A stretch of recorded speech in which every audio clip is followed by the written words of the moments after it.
days since we said bye to the others in Nasha Town.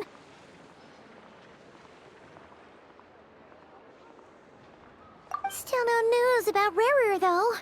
Where could he have slunk off to? If only he was gone for good. But with all the trouble he stirred up before, there's no way we've seen the last of him. Hello! You must be the traveler in Paimon? Mr. Flynn has been looking for you. Unfortunately, there's been a serious wild hunt attack over at the quarry. He thinks it's time to regroup and figure out a plan. The wild hunt?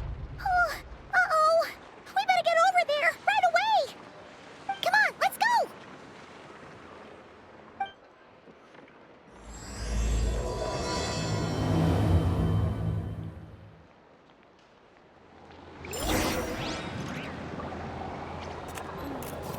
Some of these people have no taste whatsoever.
I can barely sense any Kuvaki at all. This whole area feels like a soulless husk. Looks like his appetite truly is insatiable. As if the power of that energy cannon wasn't enough. He's not seriously still getting stronger? What's his endgame here? Ah, everyone's here already. Hey, we made it. So, what's going on? We've all been on high alert since we split up a few days back, expecting Rarir to strike again. But it's like he just vanished into thin air. No one has seen him nor found any trace of his presence. That is, until this morning, when a ratnik found signs of wild hunt activity while out here on patrol. As you can see, the crystalline itself is physically intact, but the Kuvaki it contained is all but completely diminished. And we're sure that Rarir did this. Who else? He's the only one who could pull off a stunt like this. Kuvaki loss has reached critical levels. Reikir of Solnari set to maximum threat level. Warning, unless de-escalation measures are taken soon, he will pose a threat beyond our ability to contain. The consequences could be catastrophic. Traveler, do you remember when we encountered Rarir just after regaining his body? There wasn't a shred of sanity left. Nothing but madness and rage.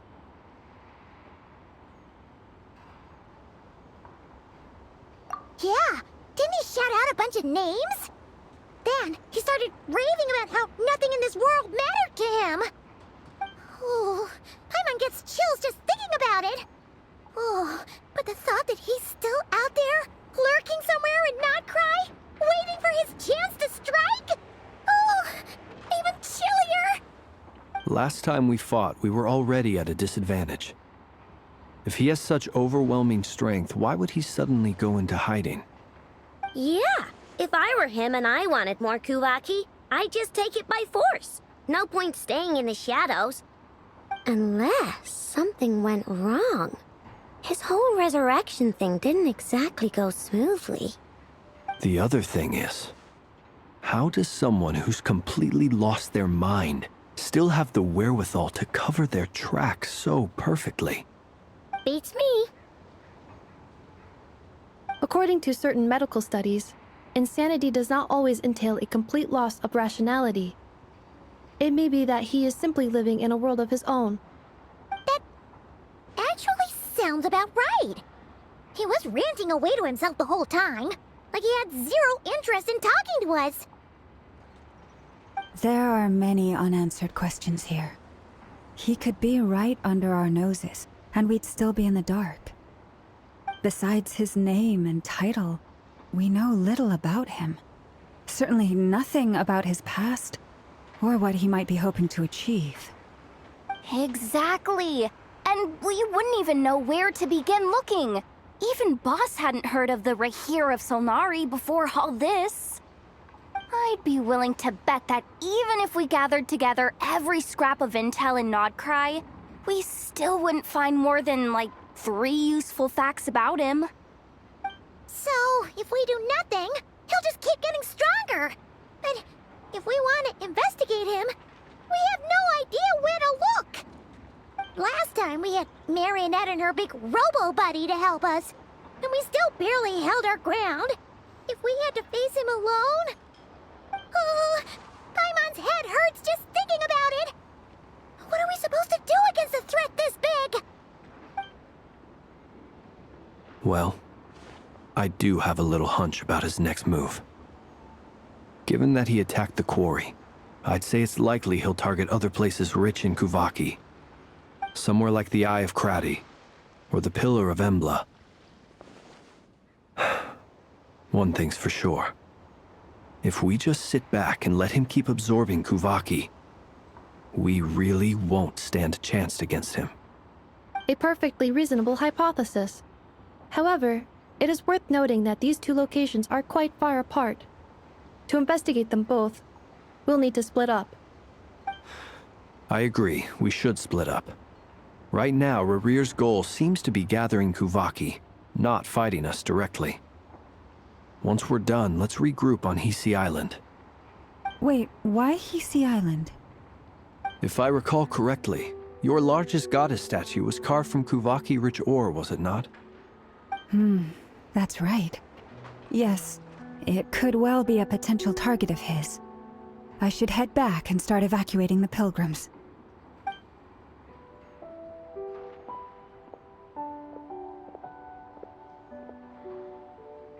Splitting up's always gonna be risky.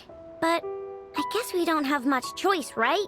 We're in a race against time here. And if we do run into Rarir, what then? That's when you follow the 3rd rule of treasure hunting. Run like the wind. Didn't you say the 3rd rule was go with the flow?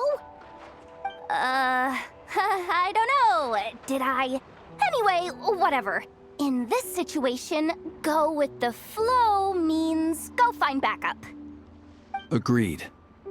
If anyone finds so much as a trace of Rarir, do not pursue him. Get out of the area and alert the rest of us as soon as possible.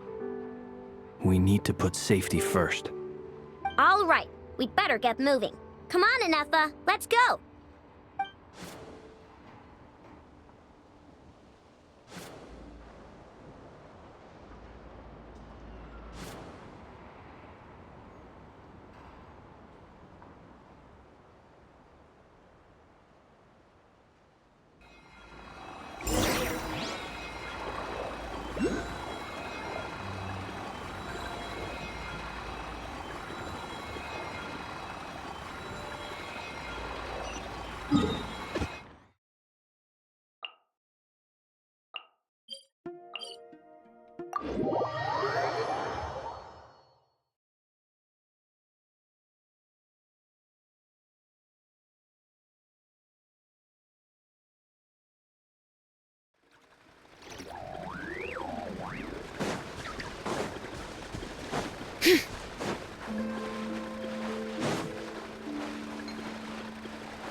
Any leads?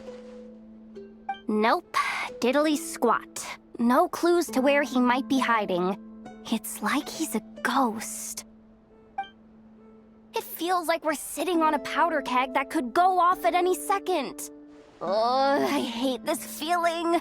I'd rather face him head on than be left hanging like this. So, you guys didn't find anything either? Not loving the word either. How about you, Flint's?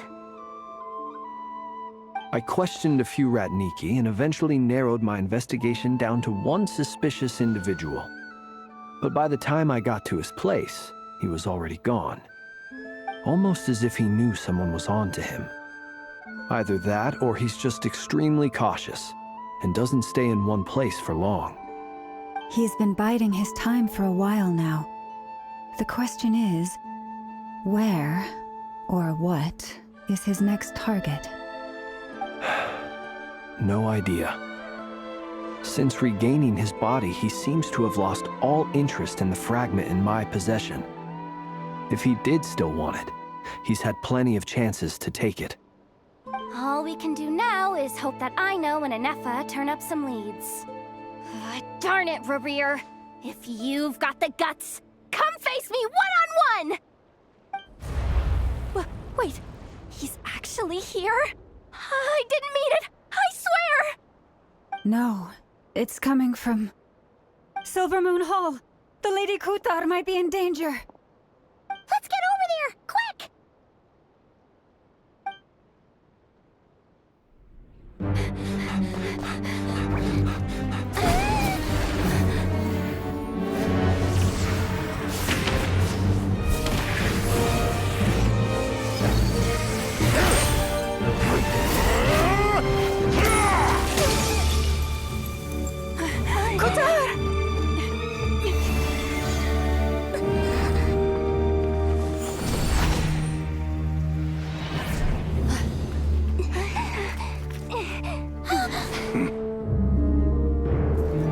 Why is he attacking the damsel elect? What's going on? No time for questions.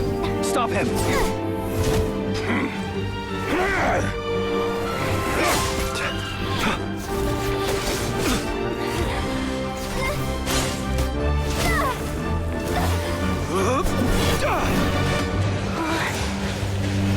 This is insane. Yehuda, get Kutar out of here! On it.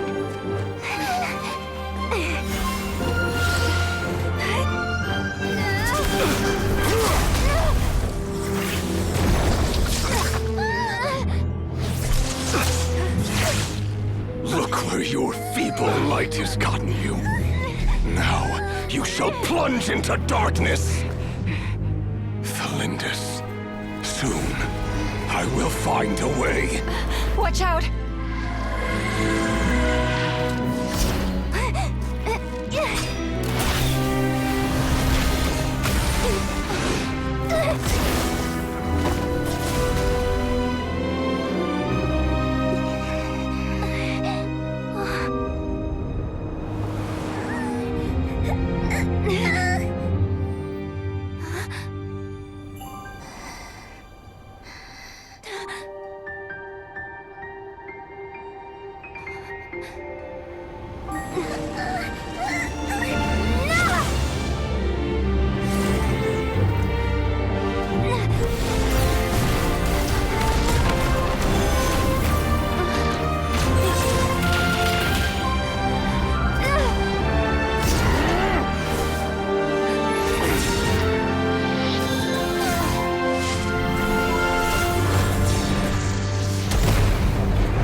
That was too close! We barely made it out of there alive. What's that guy's deal? How'd he get so crazy strong? He's a threat to this entire nation. I doubt his strength could even be measured by conventional standards. I have a question. When me and Anetha showed up, we saw him chasing after this lady like he wanted her dead. What was that all about? We weren't there for the whole thing either. They were already duking it out by the time we arrived. Yeah, we didn't see how it all started. It all escalated so quickly, we had no choice but to step in. Kutar, can you shed any light on the situation? Kutar. Cross-checking database. I see. So you're the one that the Frost Moon Scions refer to as the Moon Goddess? Wait, she's the moon goddess? Oh, no wonder she looks just like all those statues.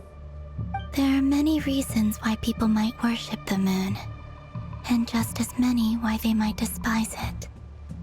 I've never met that person before, but there was no mistaking his deep-seated hostility towards me. Why he holds me in such contempt, I cannot say. But since he hunts the power of the moon, it's no surprise that I am a target. Kutar. There are many potential motives. For instance, you help the traveler escape his grasp. This could be his way of taking revenge.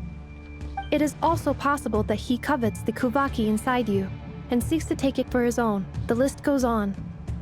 But right now, devising a counter-strategy should be our #1 priority. The likelihood of this location being discovered is close to 100%. A counter strategy? But we don't stand a chance against an enemy like this. Surely our only option is to run. He's not gonna chase us to the end of the world, right? So as long as we can sneak out of Nodcry undetected. No, I can't say that. Come on, Yehoda. This is serious stuff.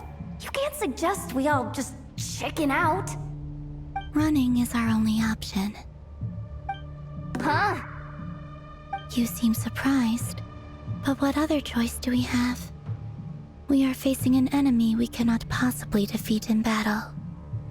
Well, I mean, yeah, but still. It's not too late. I can distract him, so you have plenty of time to make your escape. Wait, what? You're gonna act as bait?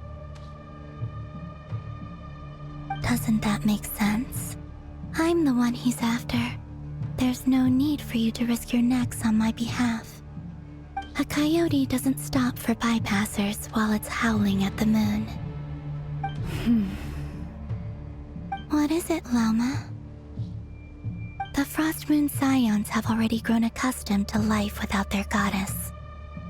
My presence here is no longer essential, and this is not my home, so you needn't ask me to stay. We can't just roll over and let him get away with this. That's not our style. Yeah, we can't just call it quits after everything we've been through together. Besides, she pretty much saved my life back there. If I just ditched her now, I'd never forgive myself. We can't overlook that you have saved our lives multiple times now. To talk of returning the favor would be a little crass for my liking. But suffice to say that we are friends, and friends look out for one another. River's true objective remains unclear. Even if we were to sacrifice Miss Kutar, there's no guarantee he would stop. But Kutar, I know why you left the Frost Moon Scions so long ago. It was because people started treating prayer as a form of trade. They would make self-centered wishes, force you to accept meaningless offerings in return, and then expect you to perform miracles for them, as if that were their entitlement. If it were me, I might have walked away too. But I believe that time can change everything, and that sometimes it takes losing something precious to appreciate its true worth. After much reflection, I've realized that this was never about whether the Frost Moon Scions need you. Any relationship based on need is purely transactional. What I truly hope is that you'll choose to stay, not out of obligation, but as part of our family. You were born here, and now you've returned. Who knows? Perhaps it was the moonlight that guided you home. Thank you, Lauma. But my power is on the wane. I'm afraid I will be of little use to you now. Very well then. I'll do as you say. Both times you saved us, we were transported across great distances in an instant. Is that one of your powers as the Moon Goddess? It is, but I find it very draining. I barely managed to pull it off just now, and it will be some time before I'm strong enough to do so again. Rejected by the world, my power is dwindling. Like a lake cut off from its source, slowly shrinking away. Now, it has almost run dry. What do you mean, rejected by the world? The 3 moons belonged to the ancient bygone era in which they came into being. From the moment I was born, the world itself has been steadily sapping away at my strength. The 3 moons are not one and the same. As the goddess of the Frost Moon, I cannot wield the powers of the other 2. Yet moonlight has a way of blending together. Each can reflect the other's glow. So when our fingers touched, I was able to restore my strength by drawing Kuvaki from the eternal moon's marrow. But this method of recovery is painfully slow. If only we could find the...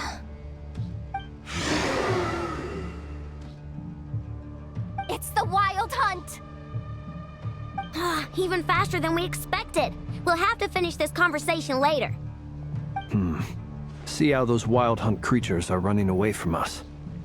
They're likely just a scouting party, which means Rerir won't be far behind. Then what are we waiting for? Let's get the heck out of here!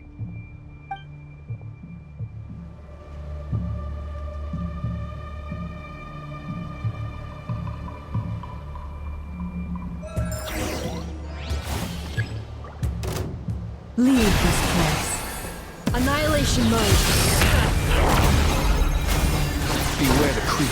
They just keep coming! This is driving me nuts!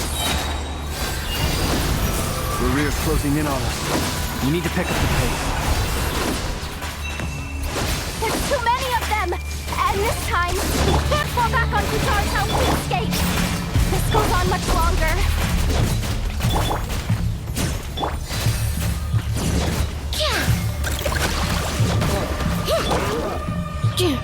Cleanup sequence initiated.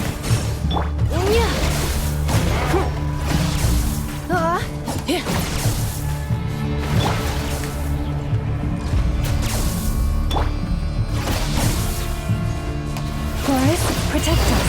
With one heart, we pray.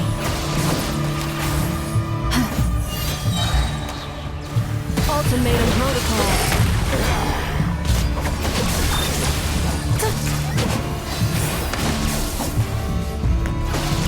The long sleep beckons. Look! A rainbow!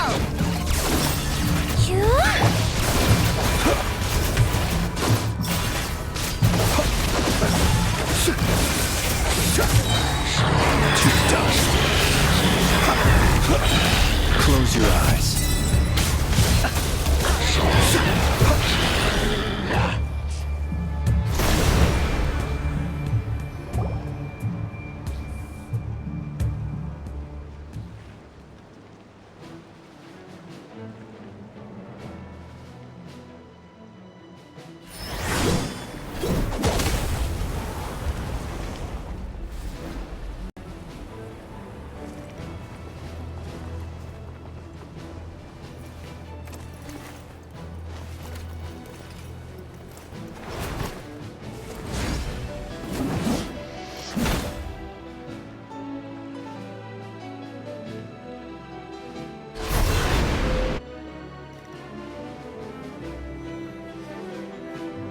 What's the matter? Bit off more than you could chew? Who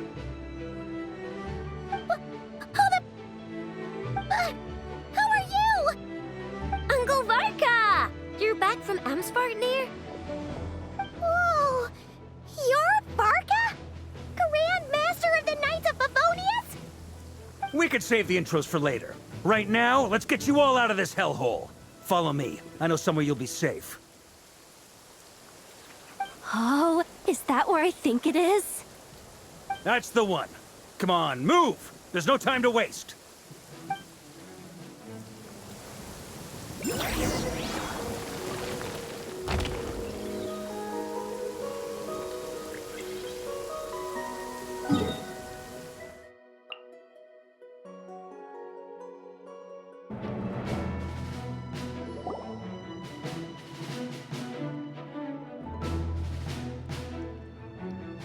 Wow!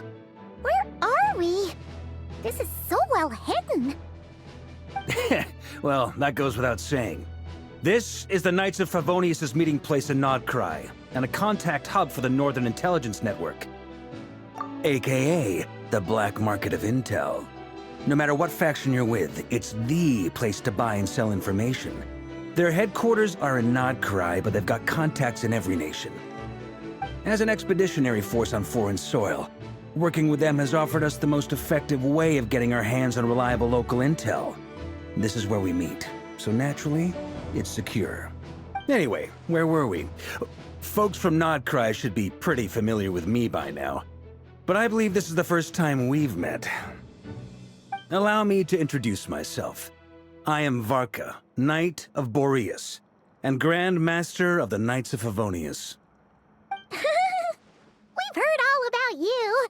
This meeting's been a long time coming. You look way younger than Paimon expected, but you definitely have that Grand Master vibe. Well, I'm no spring chicken. Just not showing my age yet. Definitely feeling some of that back pain today, though. Rushed back from Amsvartnir without a wink of sleep, only to get right into another fight with that freshly revived maniac. Another? You mean you fought him before? Yep. He wasn't nearly as strong back then, but he was still a formidable foe. I brought some of the knights along to give him a little surprise, but he saw us coming from a mile off.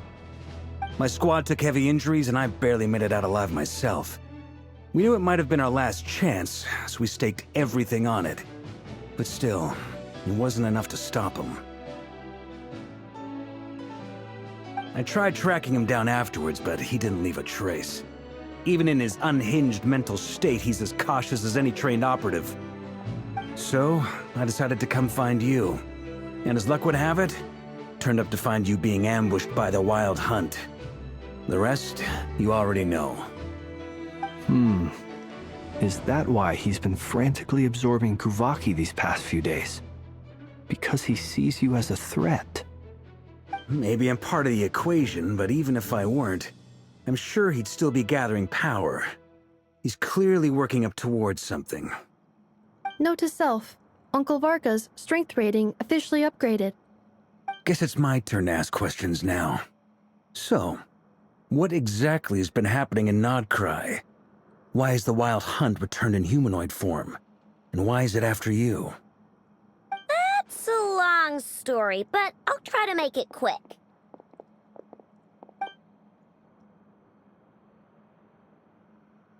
Wow, I had no idea so much had happened. Sounds like you guys have really been through it. So, the Kutar is actually a Fatui Harbinger. And all this Wild Hunt activity in Nodcry is the work of the Raker of Solnari, one of the 5 sinners. Oh, that's a lot to take in. Need some time to wrap my head around it all. I'm truly sorry, Mr. Varka. You stood with us against the Wild Hunt, and did everything you could to stop it from escalating into a full-blown catastrophe. And then, the one time you're away, it all comes to a head and all your hard work gets undone.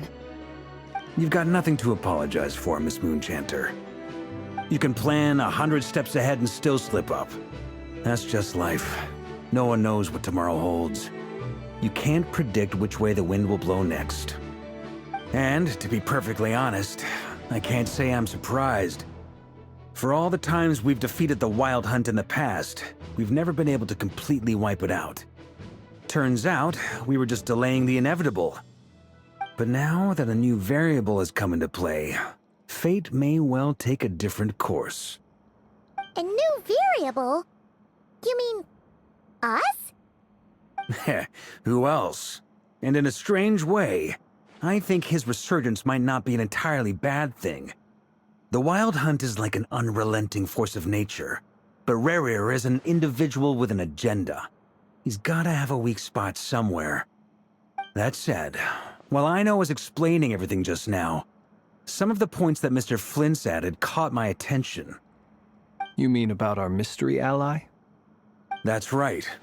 From what you've said, not only did they lead you straight to some key files, they also shielded Hisi Island from a lethal Kuvaki blast.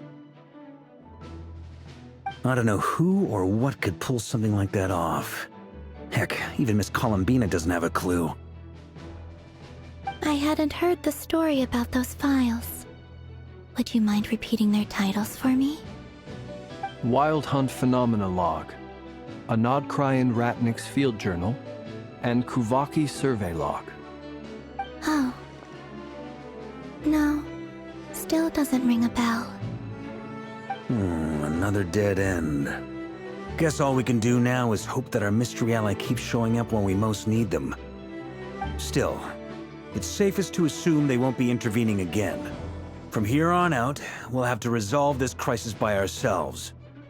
Your intel also explains something else I've been wondering about. The reason I led my team to Amsfarnir was because we'd had reports about a possible source of the Wild Hunt showing up there. But once we looked into it, it turned out to be a red herring. I don't know who was behind it, but clearly, it served its purpose. I doubt it's by chance that he happened to make his comeback while my attention was diverted. And from everything you told me, it sounds like his scheming began well before his return. So maybe luring me away was all a part of his plan. But is it even possible that he orchestrated all of this by himself? The Moon Maiden and the Raker of Solnari, Nodcry of all places. The way everything is unfolding, it can't be a coincidence. So, what do we do now? Got any ideas? Right now, we've got at least 3 things to consider. Let's go through them one by one. First, we need to figure out how to take down Rerir. If we can't beat him in a straight-up fight, the rest won't even matter. To my knowledge, the bulk of Nodcry's fighting force is already gathered here. But even with everyone united, we're still no match for Rerir in his current state, let alone with his power still growing. What if there was a way to tap into a new power of our own? How so? Have you thought of something, Columbina? 3 moons once watched over this world. The Eternal Moon was the largest. The Frost Moon was the brightest. And the Iridescent Moon was the most mysterious. They say that back then, the 3 moon goddesses wielded immense power. Enough to shape the workings of the world itself. I now bear the Frost Moon's power, and the Eternal Moon's marrow resides within the Traveler. Hold on. Are you suggesting... The Iridescent Moon, the last piece in the puzzle. That's right. If we can find the Iridescent Moon's marrow, I will be able to regain my strength much more quickly. The 3 moons are said to stir the tides and illuminate all things. Perhaps they hold further secrets beyond our understanding. According to my analysis, the solution is feasible. However, it is subject to one major condition. How do we locate the Iridescent Moon's marrow? I know a way, but we will need to visit the Fatui's Experimental Design Bureau. The Experimental Design Bureau? Are you saying we need to involve Marionette? Yes. I must speak with Sandrone. It's a long way from here to the Experimental Design Bureau. there's a high chance you'll be spotted. You shouldn't go alone. Then that's settled. Next up, our second priority. Somehow, we need to figure out Rarir's end goal. As you saw for yourselves, when he was still in his wild hunt form, everything he did was for the sake of recovering his body and resurrecting himself. His first act since then, after laying low for a while, was to try and assassinate this young lady. People's obsessions often reveal their greatest vulnerabilities. There must be a reason why he despises the moon so deeply. Perhaps it sheds some light on his title, the Raker of Solnari. The Wild Hunt has plagued Nodcry for centuries now. If we want to stop it for good, we have to get to the root cause of what's driving it. It's true. We still know very little about him. If Kuthar hadn't given us that lead, we wouldn't even know his name. But where would we even start? I doubt even the Intel Queen of Nodcry has a clue, and she has info coming out of her ears. Oh? That's a rather hasty conclusion for someone who's so painstakingly meticulous when it comes to dealing with machines. Ah, she heard me.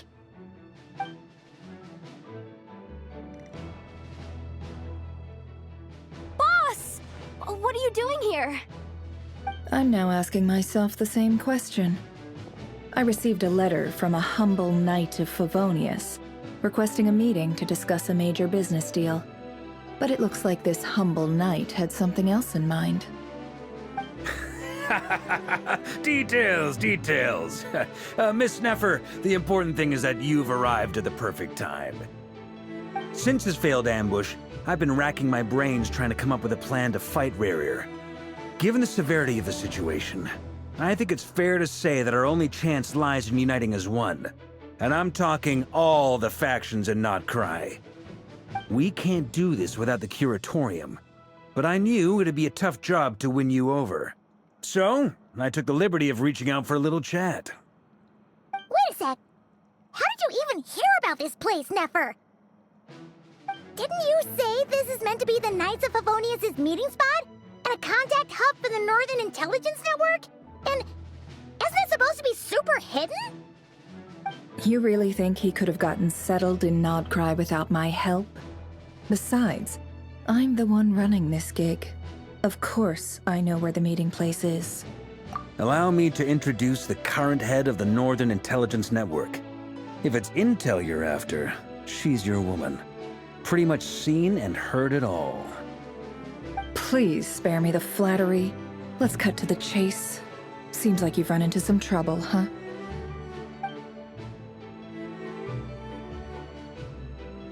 Well, this certainly qualifies as an unforeseen crisis.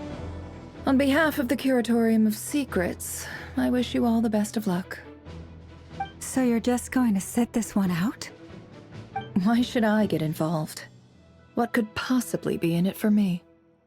What if we told you we can't do this without you? Oh?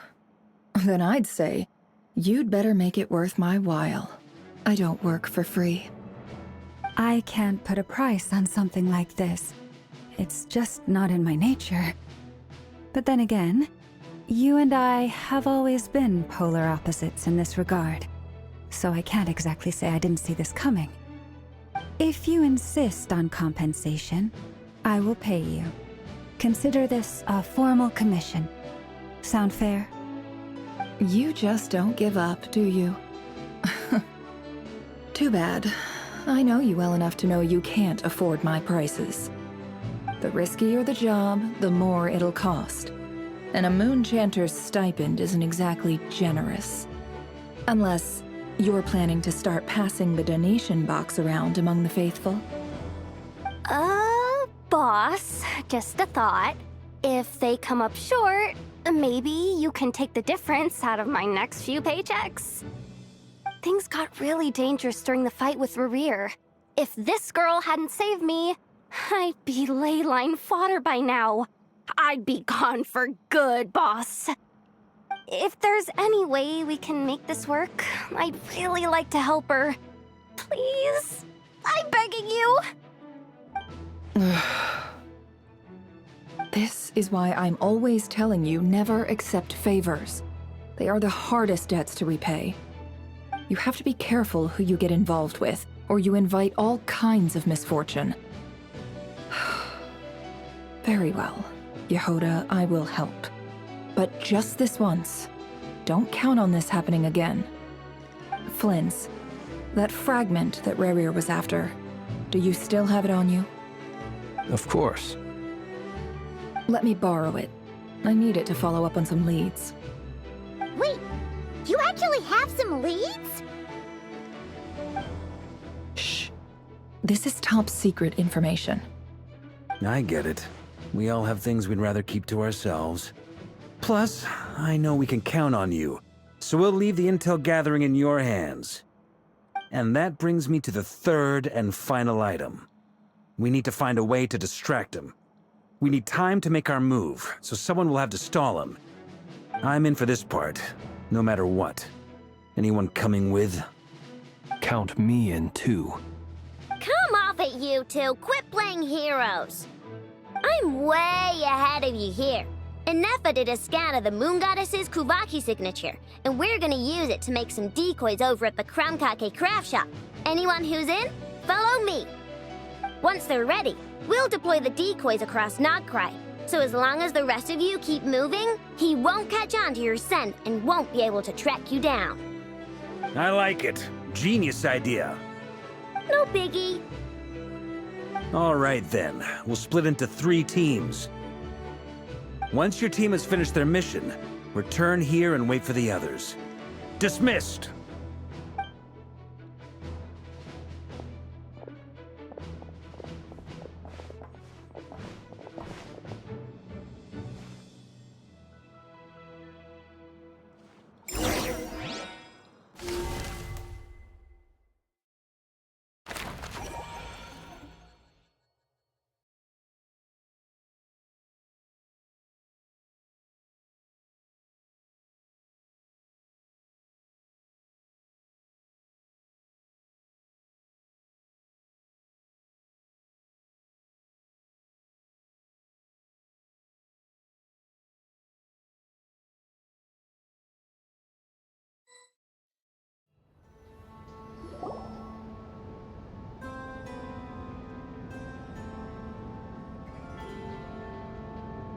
Lady Damselat.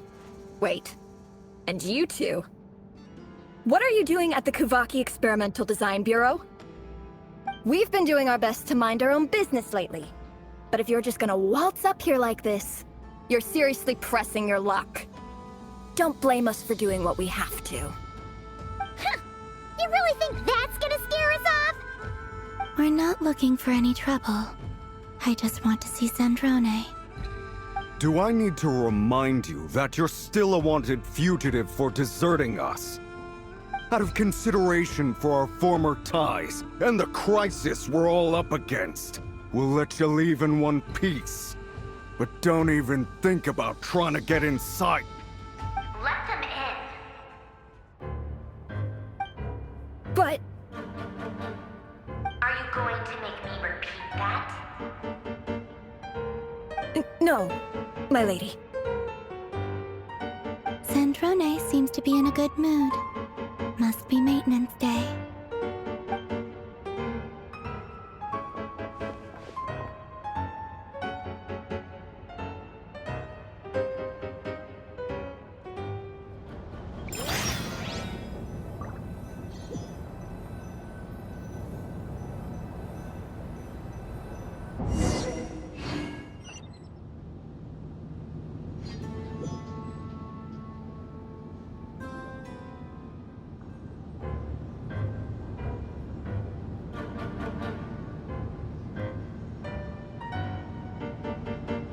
So tell me, to what do I owe the honor this time? Actually, before you answer that, just so we're clear, we're not colleagues anymore, Columbina. I don't owe you anything. I promise it's nothing big. It seems like you've gotten the wrong idea here. The only reason I let you in was because I was bored. It seemed like a way to kill some time and satisfy my own curiosity. Whatever miscalculations I may or may not have made in the past, I haven't lost the plot enough to even consider sticking my neck out for your sakes. I'd like to speak with Arlecchino. What? Huh? You mean the knave? I'd like to speak with Arlecchino. Is she in Nodcry? No, she's not. Once the work on this facility was completed, she went back with the Rooster and Regrator. The only ones in Nodcry are me and... What is it you need to speak to her about anyway? Rerir is hunting me. If I'm going to face him, I must first retrieve the lost moon.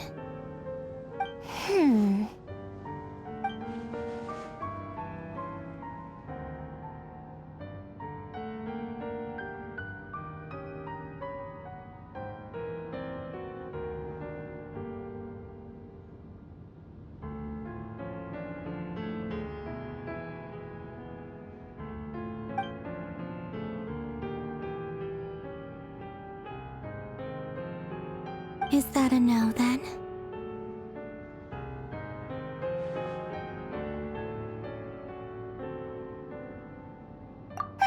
As if I need reminding.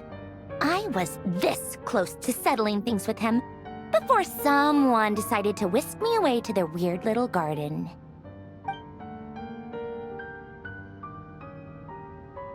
Have you held any tea parties lately? Tea parties? Yeah, obviously. You don't seriously think we'd pack it all in just because you aren't here. If anything, they've been more eventful than ever. Just me, Arlecchino, and a bunch of insolent and sensitive guests who won't stop asking where you've gone. Oh, they've been a real joy. I bet you served them the worst tea you have. Just like you used to do to me when I upset you. Who cares about how good the tea is when there's no one around to drink it? I keep losing people. First Rosaline, now you.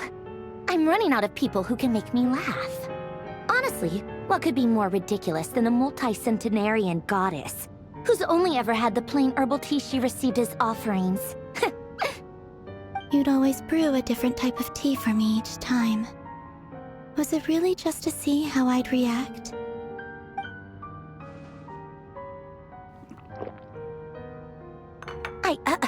Well, duh. Why else? Watching you squirm was practically my only form of entertainment.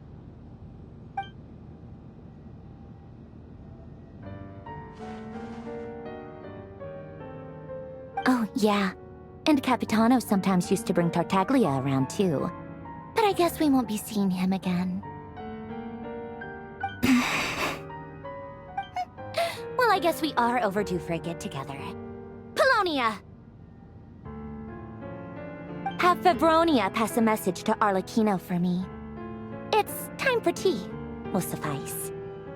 Pass along a message for me, too, if you would. My body cannot contain the marrow of 2 moons, so I'll be leaving one of them in her care. Excuse me? Who said you were on the guest list? If my tea meant that much to you, maybe quitting the Fatui wasn't your brightest move. Back when you were under the Tsaritsa's protection, no one would have dared come at you so openly. But that protection didn't come for free. In fact, I paid dearly for it. At the end of the day, it was just another transaction. I just got tired, that's all. I never wanted any part in their grand ambitions, and I've had enough of being treated like a bottomless supply of power. It brings back memories from the old days, when I was still worshipped as the moon goddess. Centuries on, it may be a different group of people, but I see the same greed in their eyes. I figured you'd leave eventually. You didn't have as much of a reason to stay as I do. The Tsaritsa gave you shelter and protection, but that was it. Nothing more, nothing less. Meanwhile, the Fatui demanded everything from you in return, until it was more than you could bear. I get why you left. And frankly, I have no interest in dragging you back just because the higher-ups told me to. But if you keep hanging around with this riffraff, the next time we cross paths, we might be enemies for real.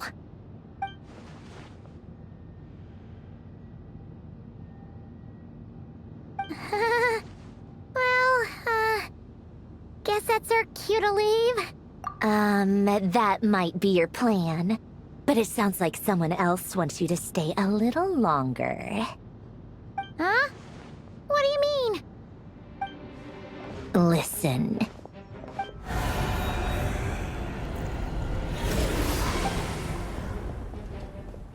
My lady, it's the Wild Hunt. A horde of monsters is headed straight for the facility. Another uninvited guest trying to crash my tea party. Clear the area! I'll handle this. Wait, what? You want us to leave you here by yourself? Huh. You'll be lucky to make it out of this alive. You really think you can afford to worry about me? Go on, get out of here. You may have stopped Polonia from crushing him last time, but I've made sure that won't happen again. The entire Experimental Design Bureau is rigged for war. Stay and watch if you want, but it'll be at your own risk. You're not flagged as friendlies in the weapons system.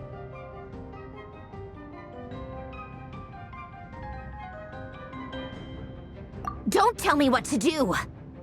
Look, if you're leaving, make it quick. Or you'll just get in my way. There's a secret passage on the second floor. It'll take you right to the plains out back. Stare all you want, Columbina. You're not getting another invitation to my tea party. I know. But thank you anyway, Sandrone. This is exactly why you shouldn't hang around with those people. All their melodrama and sentimental nonsense is rubbing off on you.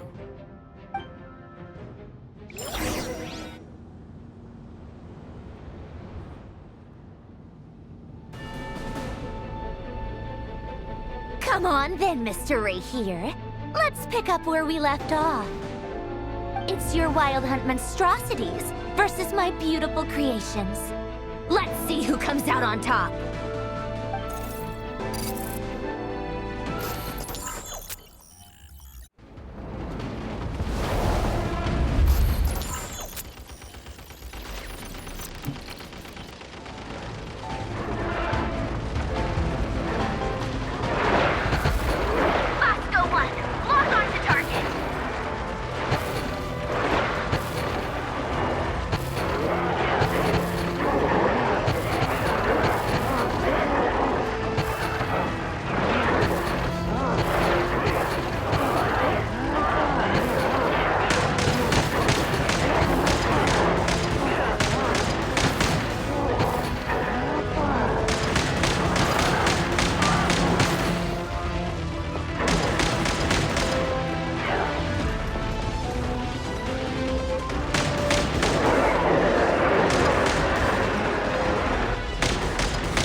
really the Ranger himself.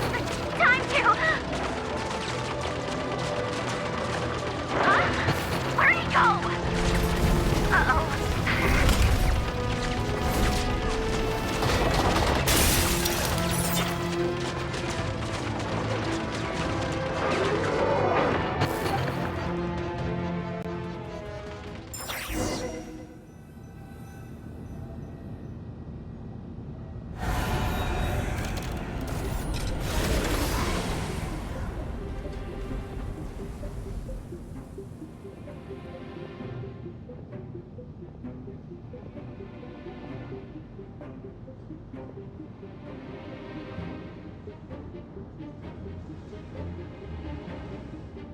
Polonia, get him!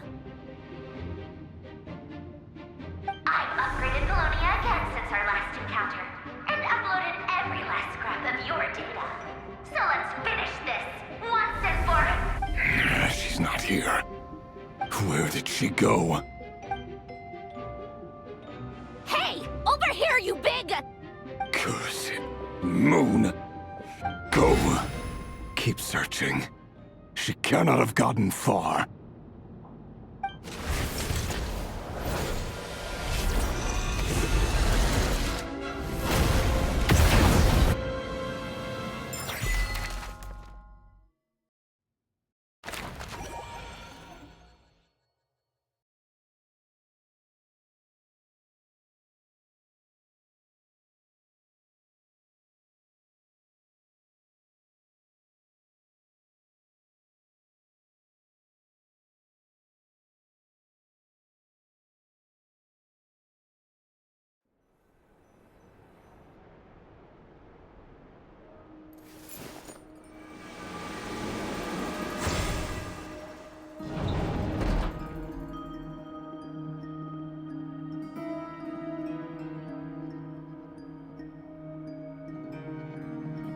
So this is your method for investigating Rarir's past? It almost looks like some kind of ceremony.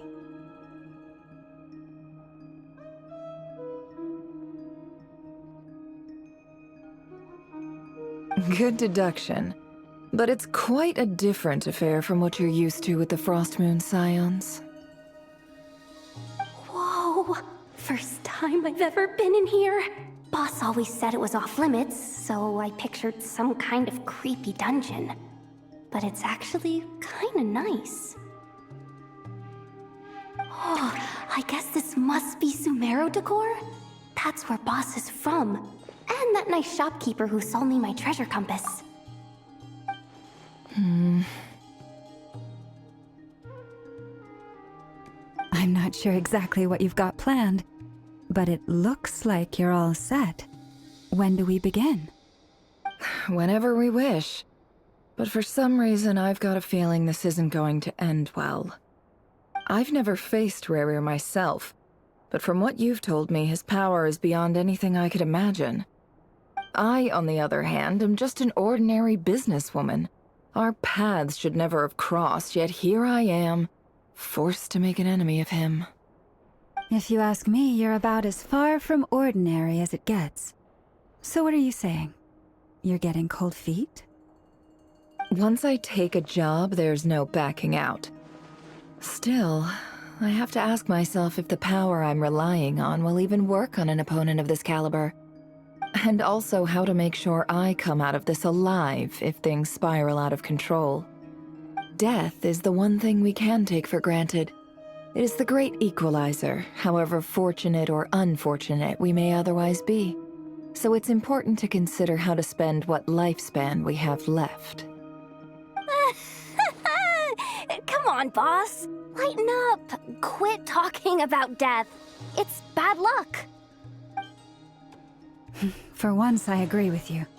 When you're up against a foe like Rarir, there's no such thing as being too prepared. Is there anything I can do to help? That won't be necessary. I've already made up my mind. Time to cash in a precious favor I've been saving for a rainy day. Yehoda, I need you to find someone for me. The sooner the better. Find who? That shady merchant who sold you an overpriced treasure compass the other day. Come on, boss. You're pulling my leg again. In what way is she shady? She showed up when I was completely lost and sold me a neat little gadget that was exactly what I needed. Trust me, she's a good person. Anyway, I know who you're talking about. Don't go anywhere. I'll be right back.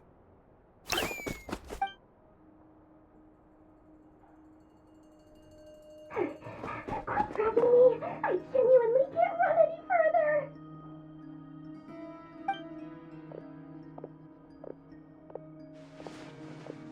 Hey, aren't you?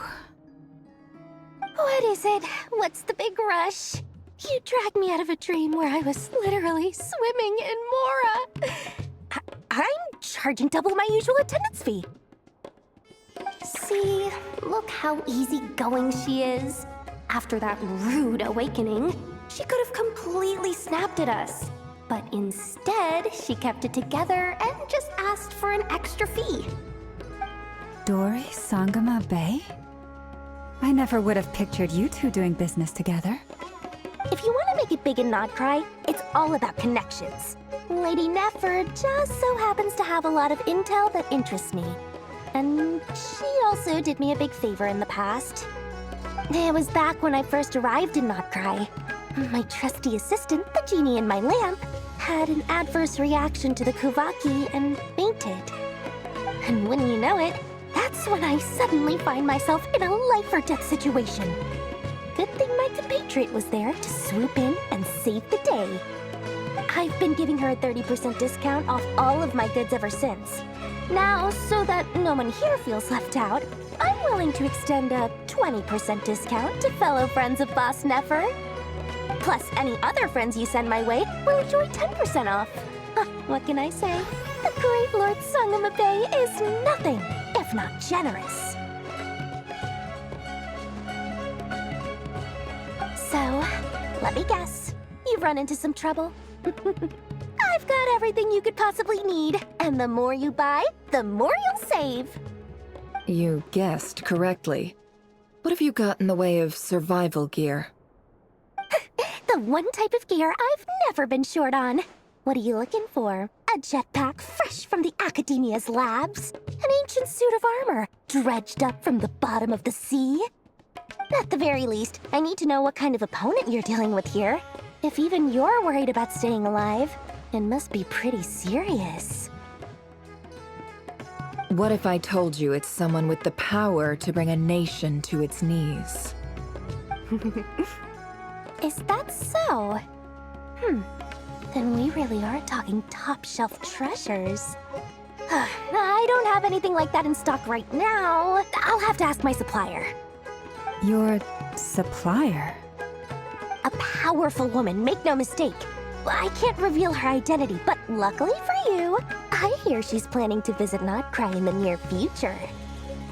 If you're willing to wait, I can ask her when she's here. Can't say exactly how long that'll be, though. Then, let me put it another way. What would you do if you encountered an enemy like that? Roll over and serve yourself up on a silver platter? Of course not.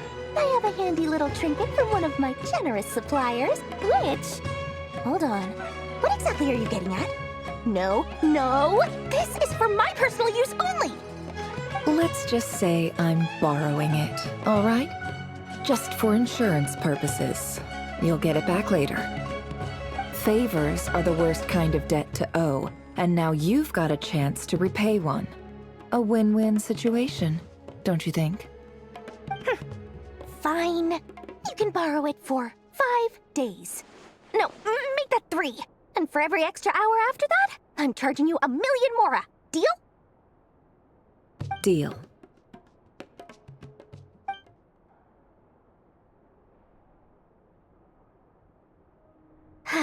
What a way to start the day. Now, was there anything else you wanted? Or can I go back to bed now?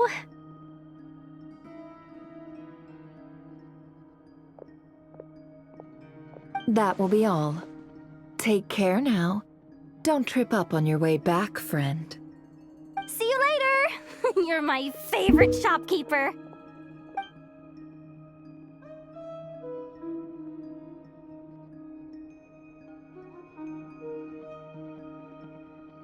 Excellent. Everything is well and truly ready. The ceremony can now begin.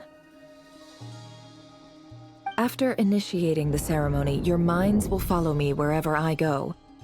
You will see many strange things in your mind's eye. So remember, don't be frightened, and don't make a sound.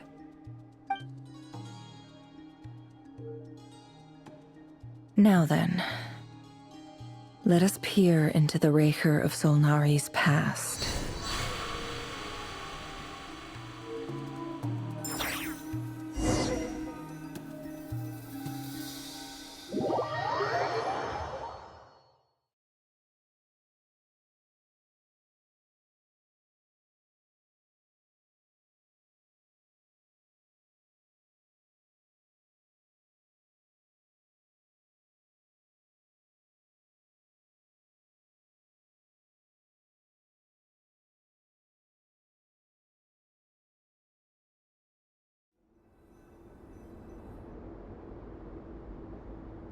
I made it. I don't recognize this style of architecture. Must be Conrian. Simple furnishings, table and chairs. It's a more ordinary house than I might have expected. Looks like the fearsome Raker of Solnari came from surprisingly humble beginnings. Unless this passed for luxury in Conria. Unlikely. It was said to be a very prosperous nation in its heyday. Anyway, I'll keep exploring.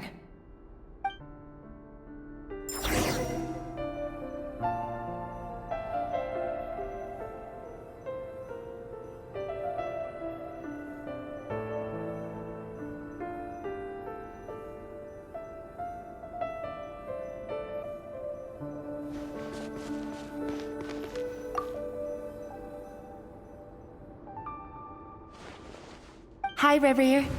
Since you're working extra hours tonight, I thought I'd keep myself busy by checking out that new kebab shop. I've heard good things about their menu. I'll test it out, and if it's as good as everyone's saying, let's go back together sometime. P.S. New stash from the Universitas Magistrorum. I brought some goodies home. A few teacups and a pin rack. Hope you like them. They didn't sign their name. But they must have been close. Sounds like they were living together.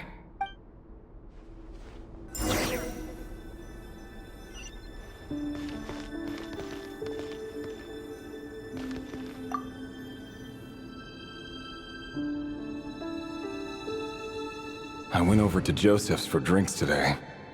They have a fine collection, but I went alone. Felindis was tied up with something and couldn't make it.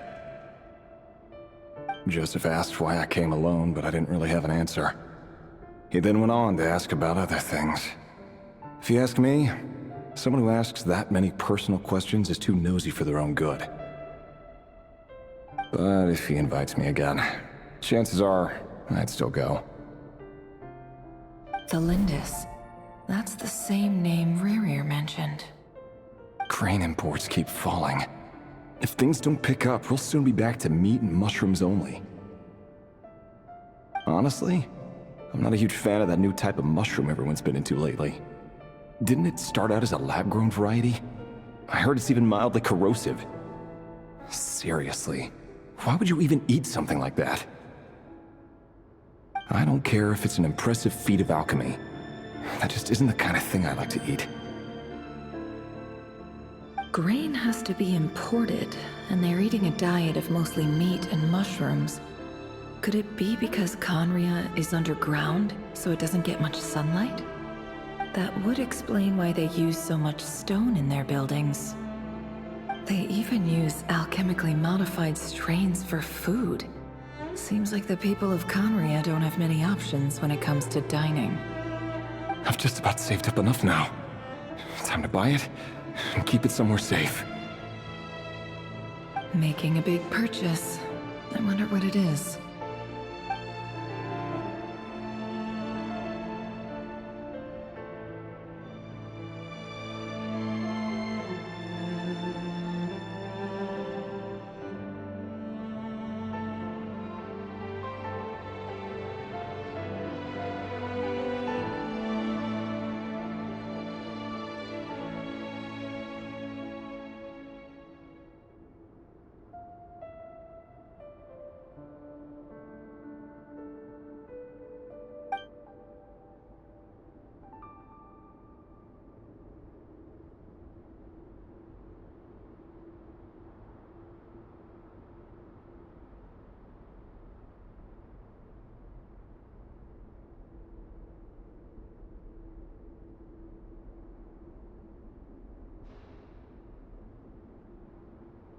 He really is a professional. No wonder he's so good at covering his tracks. Despite what he's become, it seems like he's retained certain habits, at least in this regard.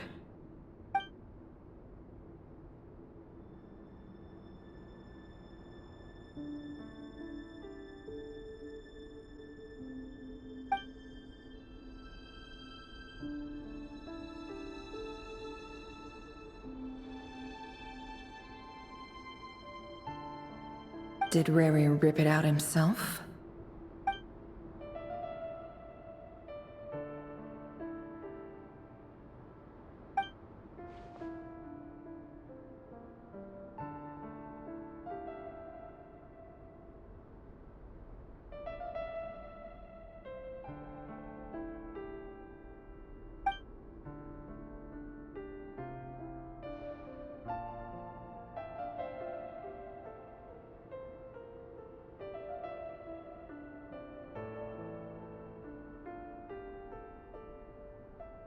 Before I met you, I was convinced that my heart was nothing more than a stagnant pool.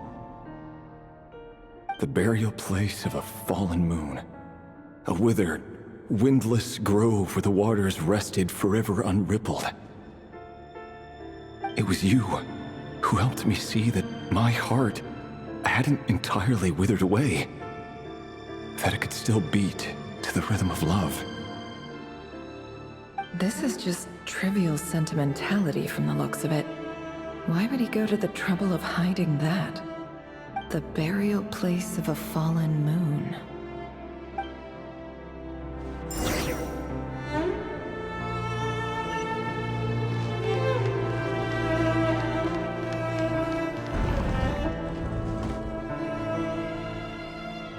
Revere, over here. Dane! Oh, and, Vedelfin here? What a surprise to see you here, sir. Hello there, Revere. You need not address me so formally outside of court. He doesn't get that much free time, so I invited him over for a drink. Even the court prophet deserves a break every now and then, right? Well, I'm flattered. So, what are we discussing today? Hey, don't look at me. As far as I see it, we don't need an excuse to have a few drinks. Come on, don't give us that. Didn't you say you were about to pop the big question? How's that coming along? Who'd have thought the great Twilight Sword was an even greater gossip?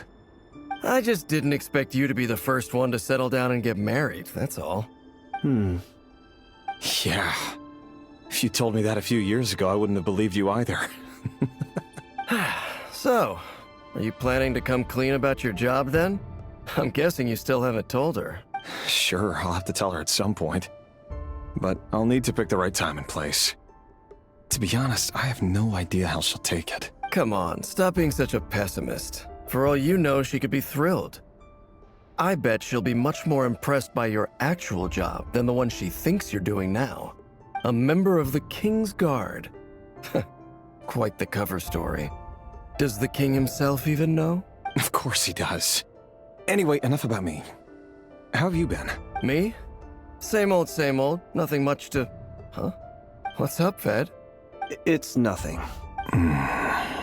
Vedafilnir. Dainslift's elder brother.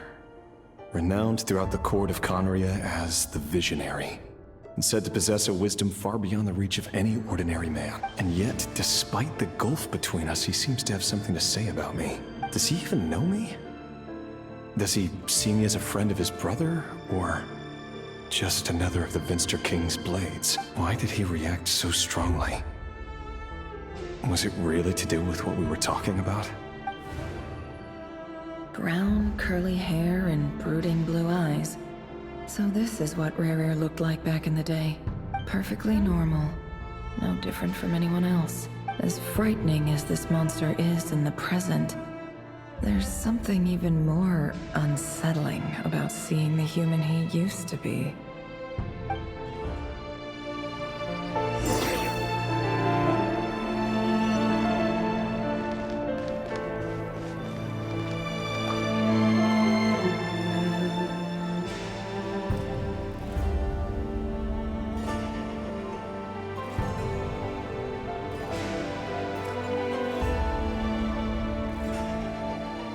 Felindis? You're back early? Our equipment's being serviced today, so I got off earlier than usual. How's your day been? Aw, why the long face? Is something the matter? Has your boss been giving you a hard time again? Went for a drink with Dane and the others after work. Isn't that a good thing?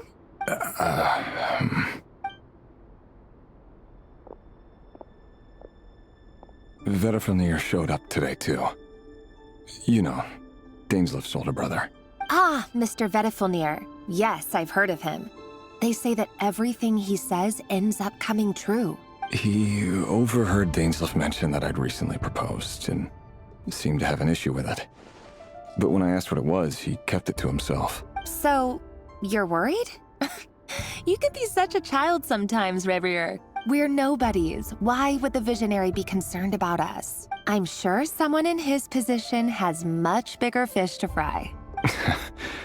Maybe you're right. You worry too much, Rerir. We've been together for ages now, and everything's been going so well, has it not? You've even proposed to me. So, you do remember. Tell me then. What's your answer? Like I said, I need some time to decide. You can't just rush into things like this. We may be nobodies in the grand scheme of things, but if we want things to work out, we've still got to plan ahead. All right. Take your time. Just don't keep me waiting forever. Nobodies. Sounds about right. In the eyes of people like Vedifilnir and Daneslif, what do we matter? Can someone whose gaze is so fixed on a far-flung future even see the present clearly? Besides, the dynasty's fate rests with the king and his inner circle. Whatever I do, it won't make much difference. Meanwhile, every idea they come up with, every decision they make, it affects everything. These days, the king is lost in his research, and the purge of the Crimson Moon bloodline grows ever more intense. The opposition tried to speak out, but nothing came of it. And I'm under no illusions as to why. Because we eliminated them and got rid of their bodies. A man can have 1,000 reasons to carry a sword, but there are few good excuses to use it. Yet the king has never even considered a gentler approach, and he never will. What becomes of someone who kills on another's behalf? Can he ever find true peace?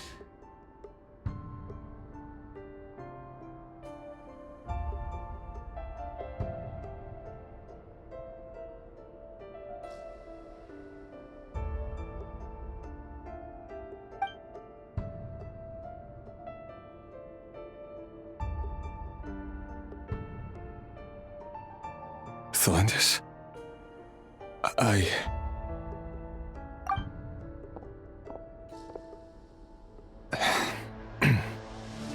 It's nothing. You were right. Fate has never smiled upon nobodies like us. But by the same token, it's unlikely to bear a grudge against us either.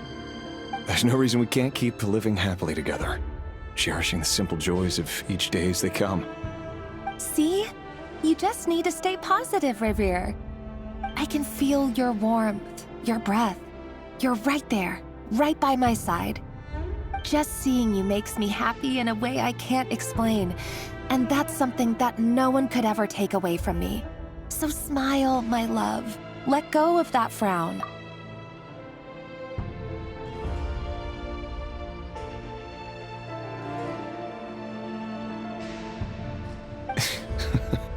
You're right, Thelindis. I've just been overthinking things.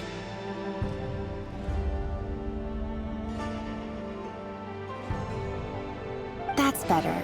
Getting caught up about things like this will only ruin our evening. Speaking of which, all set for the ball tonight? I need to go get ready. You go ahead. I just have a few things to take care of, then I'll come join you. Even busier than the big shots, huh? Fine, I'll go get started. But don't be late. If you keep me waiting too long, I won't be a happy bunny. Relax. I'll be there.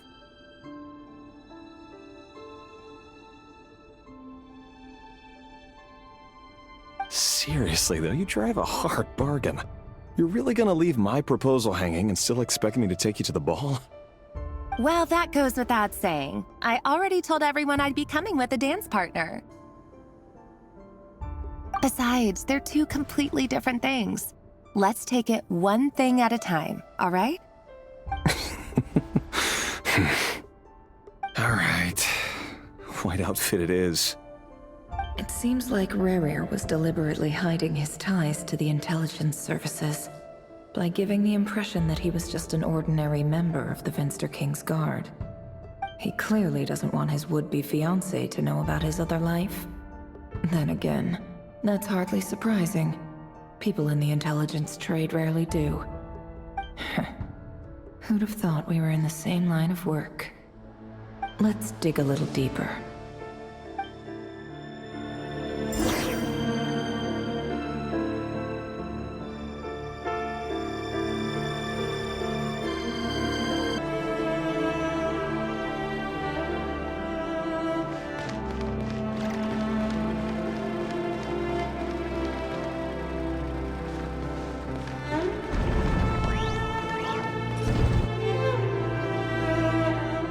Our last operation was a resounding success, and all thanks to you, Rehir of Solnari. In total, we apprehended 32 dregs of the Crimson Moon, and 67 accomplices. After all these years since the dynasty's fall, so many of them still linger on. Indeed, it cannot be denied. Yet it was destiny that the Crimson Moon should be overcome by the eclipse, and that His Majesty, the all-seeing Vinster King, now guides our nation on the path to prosperity. Conria has no further need for a dead moon. But alas, there will always be those who refuse to see the truth, choosing instead to romanticize the past. That's not entirely true. Much about the Crimson Moon era was worthy of remembrance. And that's exactly why they keep trying to see it restored. Many of its secrets remain unsolved to this day. As it happens, that's precisely the field of study my partner is devoted to. You still haven't told her what you really do for a living. Where would I even start? How do you tell someone that you're one of the king's hand-picked executioners? That your hands are steeped in blood? You didn't choose this life, any more than I did. Orphans like us don't get a say. But I'll sure as heck be the one to pay for it. Speaking of which, we need to be more rigorous in the way we identify direct descendants of the Crimson Moon. Someone, it seems, has strong opinions about my future plans. Most likely my marriage in particular. I have a feeling that we may soon become targets of the Crimson Moon's retribution. Your concerns are not unfounded. They've taken out many of our colleagues these past few years, and for that very reason. These are no helpless lambs we're leading to the slaughter. They're wolves in sheep's clothing. Take care, Rayhir of Solnari. I look forward to toasting you at your wedding. Thanks, Thorkel. You look after yourself, too.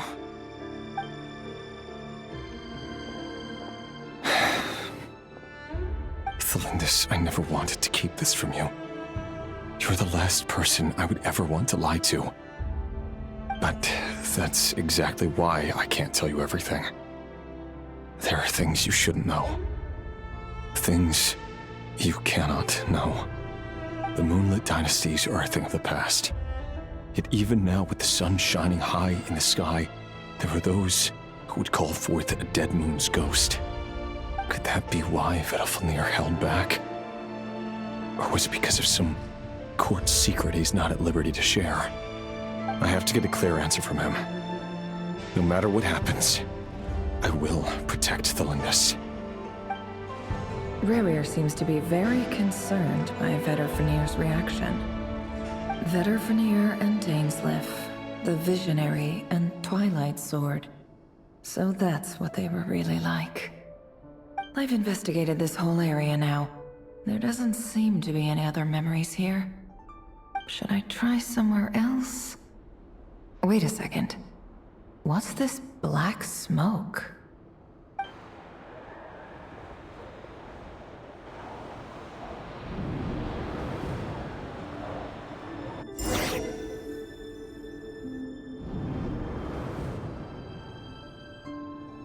So, he's late after all.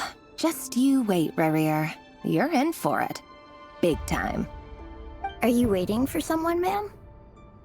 Could I tempt you into buying some flowers? Oh, sure. Pick me out a pretty bunch if you would. Thank you. But I'm afraid none of them are as pretty as you. For someone so young, you sure have a way with words, don't you? I'm only telling the truth. Look me in the eyes. You'll see I'm not lying. May we have a word in private? Who are you? And what do you want? It doesn't matter who I am. Too many of our kind have fallen lately, so I decided to take the risk of reaching out. Not long ago, the Rayhir of Solnari led an assault on one of our strongholds. We suffered many casualties, and many who came to our aid lost their lives as well. Sorry, I don't know why you're telling me this. And I don't want to get involved. Wait, hear me out. This time we finally got a clear look at his face and learned his true identity. His name is Rayhir, and he claims to be one of the King's guards. What did you say? A cruel irony, isn't it? The man you're set to marry leads a double life as a brutal executioner. But surely, you must have caught a whiff of the blood on his hands. Why are you telling me all of this now? Simple. It's because... How strange. Rerir was nowhere to be seen in that memory. It clearly belonged to Thelindis. Rerir couldn't possibly know what happened if he wasn't even there. Why would her memories appear in his fragment? The ceremony won't last much longer. I think it's time to call it a day.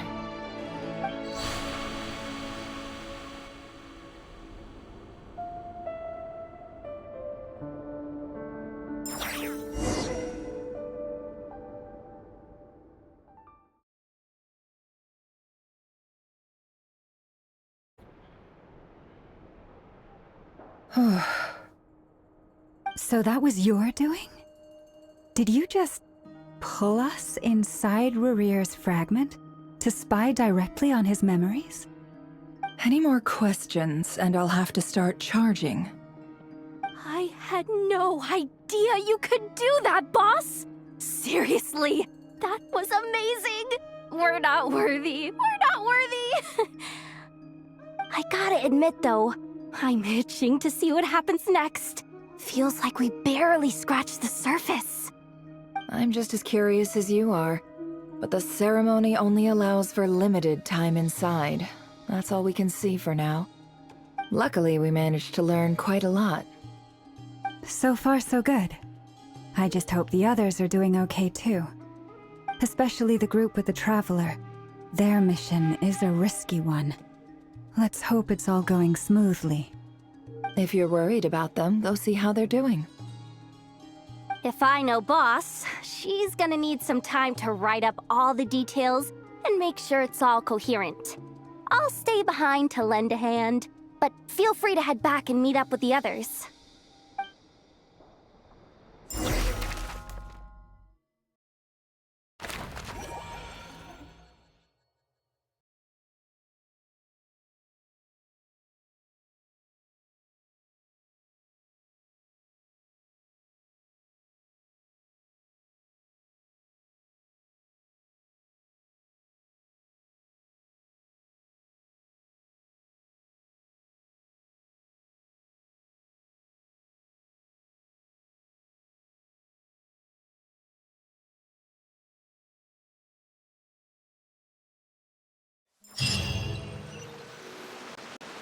Let's just both quit! They might not have seen us yet, but them constantly sweeping the area, our way out is completely blocked! Oh, that's never gonna work! One little slip up and it's game over! If they spot us, they'll run straight back to Rear, and once he knows we're here, it won't be long before he's breathing down our necks again! Oh, guess you're right. Alright, time to zip it.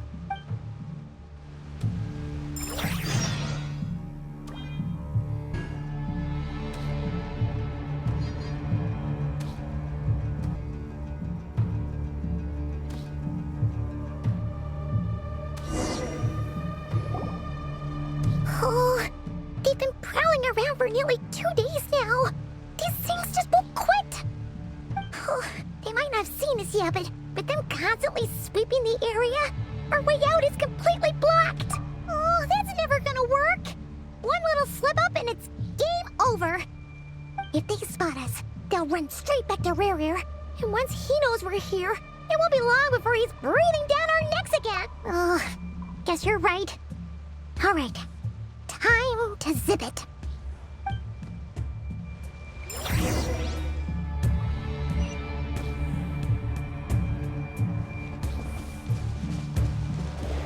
Mike, hide! We almost got spotted! Phew! That was a close call.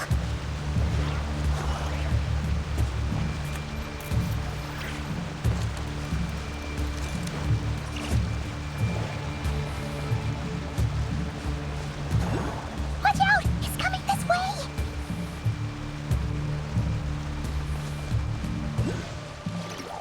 Keep going. We're nearly there. This is the final hurdle.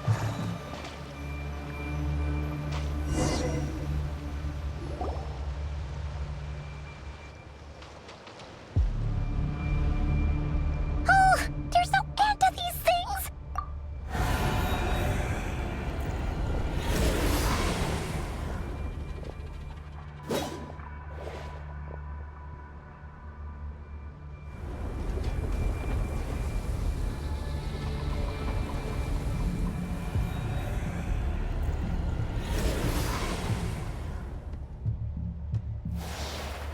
Fire. Fire? Wait, what's that smell? Oh no, there's a fire!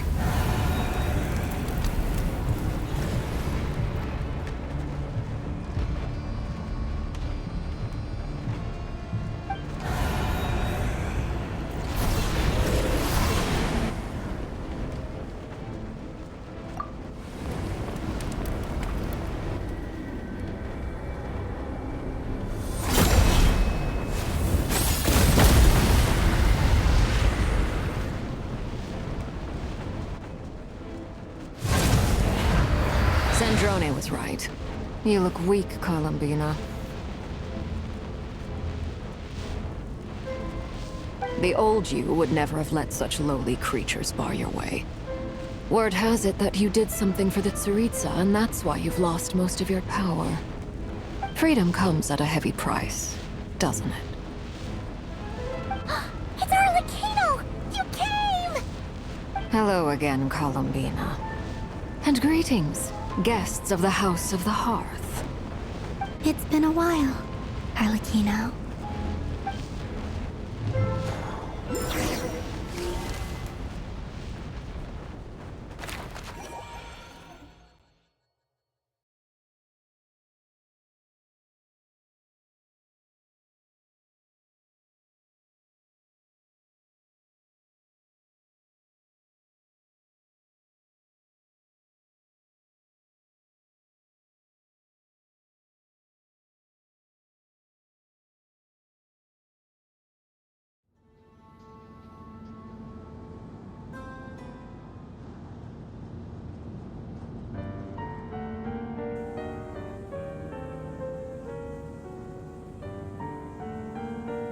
Stupid right here of stupid Solnari. Whatever. I've got all the data I need. Next time we meet, you're finished. He sure doesn't pull his punches. Excuse me, do you need a hand? You can do me a favor by staying out of my way. Can't you see I'm busy? Wait a minute. I recognize that voice. Hello, Miss Sandrone. Father sent us over to help. How considerate of her. Hey, Fremine, get over here and help me fix this. Lenny, you do your thing. Just keep your sister away from my machines. Nearly every machine that Catgirl touches ends up going haywire. Go put her on cleaning duty or something.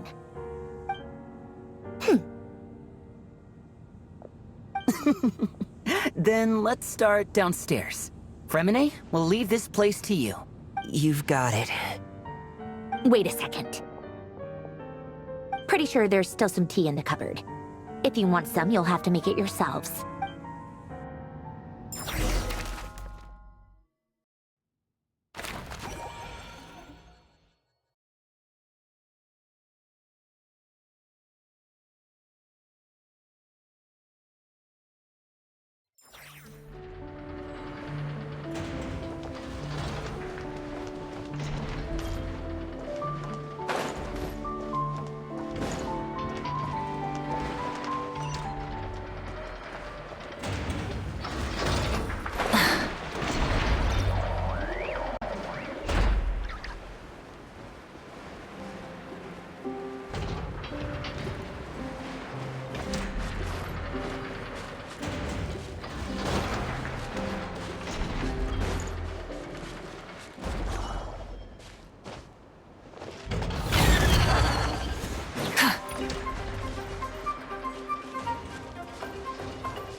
It's a relief to see you all made it back in one piece. Huh? Feels like there's quite a few people missing. Where's Flint's and the others? And what about Nefer? I returned ahead of them. Flint is helping Ino and Anefa to set up the decoys and buy us some time. As for Miss Nefer... Boss is still wrapping things up on her end. She sent us back to fill you all in on the top secret intel we've been gathering. I see. Then let's get right into it. But first, who do we have here? You brought someone else in to help? Greetings. I was invited here to help as a longtime Tea Party companion of Columbina's. You may call me Arlecchino. Surely it can't be. Those eyes. Oh, where have I seen them before? Wait, of course. In those memories we just saw. The only Arlecchino I know is the fourth of the Fatui Harbingers. So either you share a pretty uncommon name, or you're more than just a tea party buddy. You're well informed, Grandmaster. A man from Mondstadt living all the way out here in Nodcry, and yet the people and affairs of Snezhnaya seem to hold a special place in your heart. Oh, the feeling's mutual. Sounds like you know all about who I am, too. A Fatui Harbinger. The atmosphere in here just got really tense. Guess we can't just start trusting Fatui Harbingers, even at a time like this. I must admit, though, I'm a little curious. Seeing as the Moon Goddess no longer belongs to the Fatui, what makes you so willing to put your neck on the line here? Nor does Nodcry belong to Mondstadt, Mr. Varka. Yet still, you're fighting for it all the same. Things don't always have to have a tangible payoff. Sometimes, stopping things from spiraling out of control is a higher priority than chasing the spoils of victory. Of course, I can't say there's nothing in it for me at all. But that's between Columbina and myself.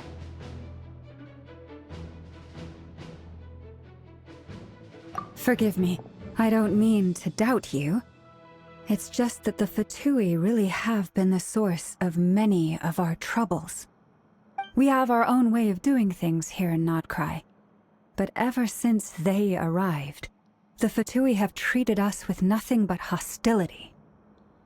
I know there's been a lot of bad blood between us in the past. I've done my utmost to avoid friction whenever I could.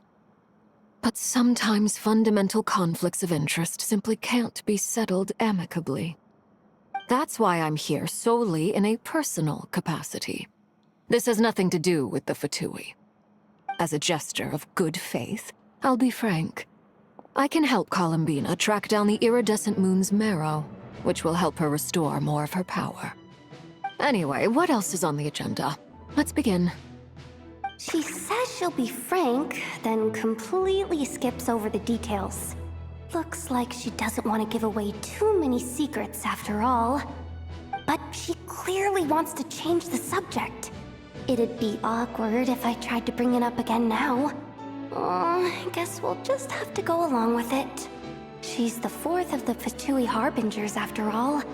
One look and you can tell she's not someone you'd want to mess with.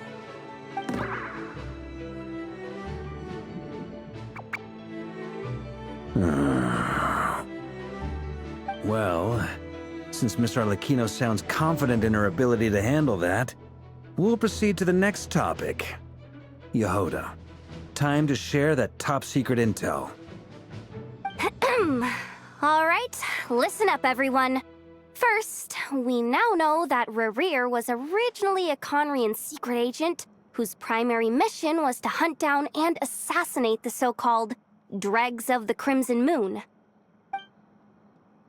The Dregs of the Crimson Moon?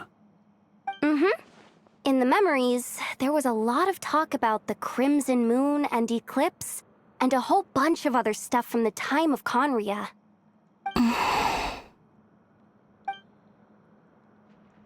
To my knowledge, those were the names of two different Conrian dynasties.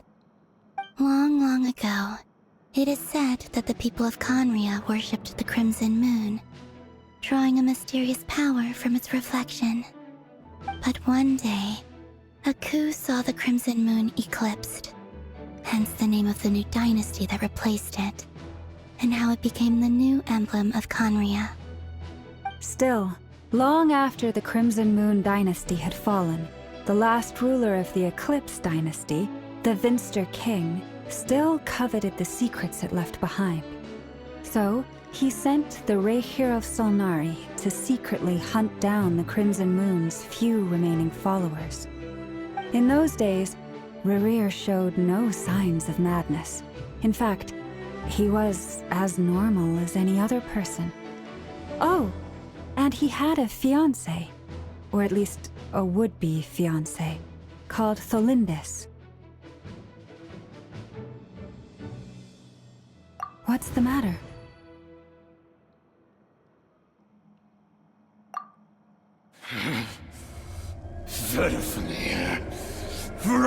daughter! Flinders!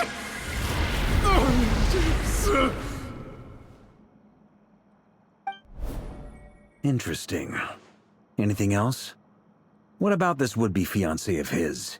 Do we know anything about her? Well, she was a researcher at the Universitas Magistrorum, but it felt like she was hiding some kind of secret. Oh, and one more thing. For some reason, Rerear's fragment also contains some of Thelindis' memories, though only a very small portion. Well, no shortage of potential leads, I'll give you that.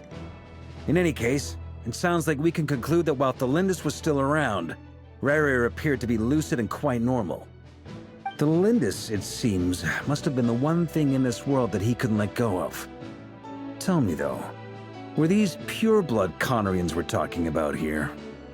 Why do you need to know that? Hold on. If she was a pure-blood Conrian... Oh yeah! Just like how it was with the captain! If we could somehow find her, do you think there's any chance Rerear might regain some of his sanity? It's possible, but it would take a miracle.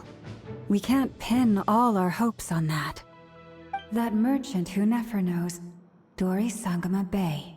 Maybe we could hire her to look into it. All right then. Let's keep working in our separate teams. Traveler, Paimon, Kutar, and Miss Arlecchino will go look for the iridescent moon's marrow. As for the others... On the way over here, I noticed that the Wild Hunt monsters had grown even more frenzied in their search for Kutar. At this rate, the people living here will be in grave danger too. So I'm thinking of gathering together some of our followers to go wipe them out. I'll head back to the Curatorium and meet up with the boss. Feels good knowing we've all got something to be getting on with. Given that the Wild Hunt has been a lot more active lately, the Lightkeepers have likely begun their own operations too. If that is the case, someone will need to pass the news on to Flint's. I'll hold the fort for now, then discuss our next move with Flint's, Aino, and Anefa when they get back. All right then. Well, the clock's ticking. If that's everything, we'll be on our way. We'd better get moving too. We'll try to buy you as much time as we can. Relax. Just do your thing. I decided to call in some backup since things are getting so hairy. Our reinforcements should be here any minute now. Stay safe, everyone. Dismissed.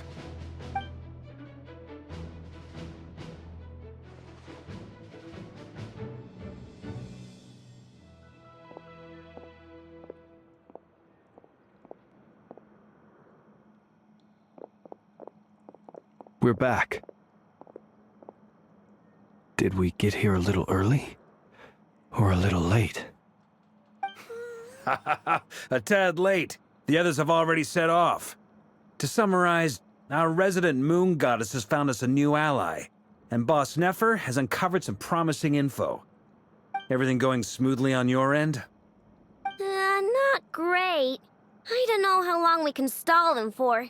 The decoys are getting taken out way faster than we imagined. I'm gonna make some more later, but I need a timeout first. I'm so tired right now.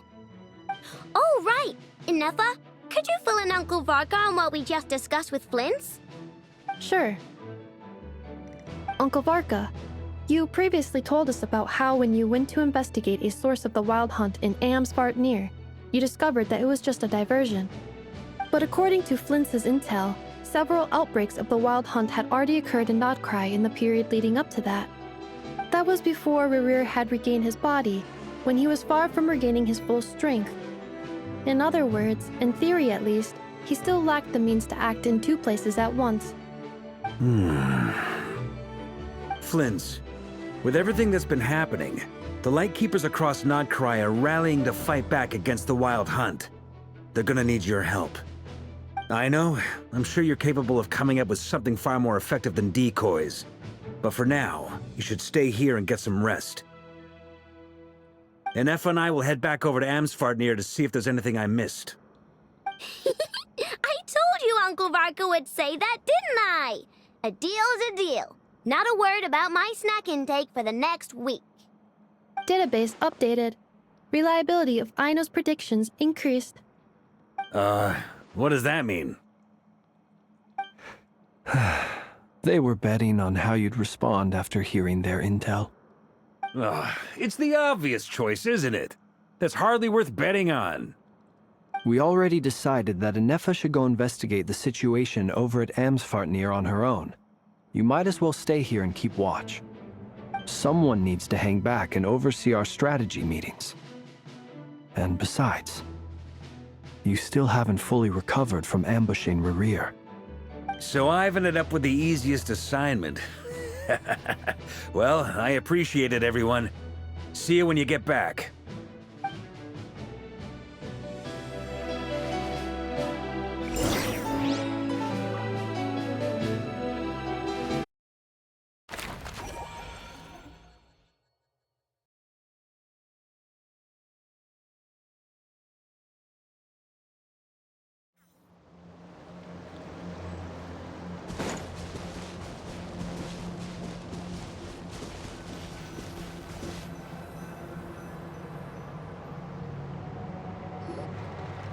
Here, this will serve as a good spot to cross over. Arlecchino, hold up a second. Since you brought us all this way, would you mind telling us what you've got planned? We still haven't got the slightest idea what's going on here. And if even Columbina doesn't know where the iridescent moon's marrow is, how do you? Simple. Because I am an inheritor of the royal bloodline of the Crimson Moon, and one of the last surviving embers of the Two Worlds' flames. Huh? Are you serious? Isn't you're a descendant of that Crimson Moon dynasty we were just talking about? The one from ancient Conria? Your surprise is understandable. I was also taken aback when I first learned of it. But the more I thought about it, the more I realized the signs had been there all along. When I was young, I discovered I could wield a very special kind of fire. It coursed like blood through my veins and smoldered away inside my nerves. What's more, whenever I experienced strong bursts of emotion or drew too deeply on this power, it was like some kind of presence within the fire would begin to gnaw away at me, consuming me from the inside out. Exactly. That is why my hands are like this, too. At first, I saw it only as a curse, but once I became a harbinger, the jester apprised me of the truth. Together with my own investigations, over the past few years, there are several things that I have gradually come to understand. For instance, take the so-called Crimson Moon. In truth, it is nothing more than the shattered remnants of the iridescent moon, fused with the abyss to prolong its lifespan. Since this blood flame was bestowed upon me by the Crimson Moon, it is a fusion of the iridescent moon's former power and the corruption of the abyss. You all understand the nature of the abyss well enough.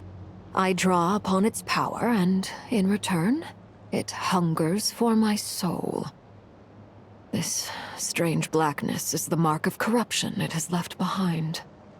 If I recall correctly, you once told me that if the corruption ever made it to your heart, you'd become a completely different person. Yes, and that's the reason I'm always careful not to push my power too far. It's essentially a never-ending tug-of-war. Whew. Sounds intense. Anyway, the rest of my story can wait. Is there anything else about the Crimson Moon or the Iridescent Moon that you're unclear about? Paimon has a question. So, the Crimson Moon that the Carians used to worship was actually the Iridescent Moon, right? Which was one of the three Moon Sisters. Does that mean that the Carians were to the Crimson Moon as the Frost Moon Scions are to the Frost Moon? So much of that history has been lost. We have no way of knowing exactly what they were like. But I would suspect that the Conrians weren't as devout in their moon worship as it might appear. The iridescent moon's remains simply served as their link to the Abyss. Later on, perhaps someone discovered a way to make direct contact with the Abyss. Or maybe there was some kind of ideological divide. Either way, a dissenting faction staged a coup and drove out the royal heirs of the Crimson Moon dynasty. Still, even with the dark sun looming high overhead, the Crimson Moon's glow never truly faded. If you want living proof, it's standing right before you. The first time we met, I sensed something familiar in your presence. When I looked at you, I felt I could see that mysterious red moon in the corner of my eye. In your flames, I saw its broken image, surrounded by a strange black aura. Well, I appreciate that you kept it to yourself. Much about the Crimson Moon is still a mystery, and I'd prefer not to end up as the object of an insane research project. Anyway, time is against us here, so if there's any other questions, they'll have to wait. I just want to make sure I've got one thing straight. In her letters, Sandrone mentioned that since you are unable to contain the iridescent moon's marrow yourself, you intend to leave it in my custody, correct? That's right. For now, it's the only way I can pay you back for your help. The iridescent moon is already part of who you are, so with its marrow in your possession, you'll be even more powerful than before. Deal. Then let's get started. Get what started? What does this place have to do with the Crimson Moon? When I first became a Harbinger, the Jester gave me a book called Paranhari, also known as Leobranto Innamorato. You should be able to buy a copy next time you're in Fontaine. It's a love story set in the Crimson Moon era, but setting aside the tangled romances of its characters, it also records a few interesting details. In the Crimson Moon era, or so the story goes, there was an orphanage that received children from beyond the bounds of this world, and subjected them to a peculiar induction ceremony. Beyond the bounds of this world? For real? And what kind of induction ceremony? The Crimson Moon sages looked beyond this world for beings with powers that surpassed the gods. But fearing they might lose control, they subjected these children to a process of refinement. They made these children crawl up a fireplace and kept asking them, "Have you died? Did you see it?"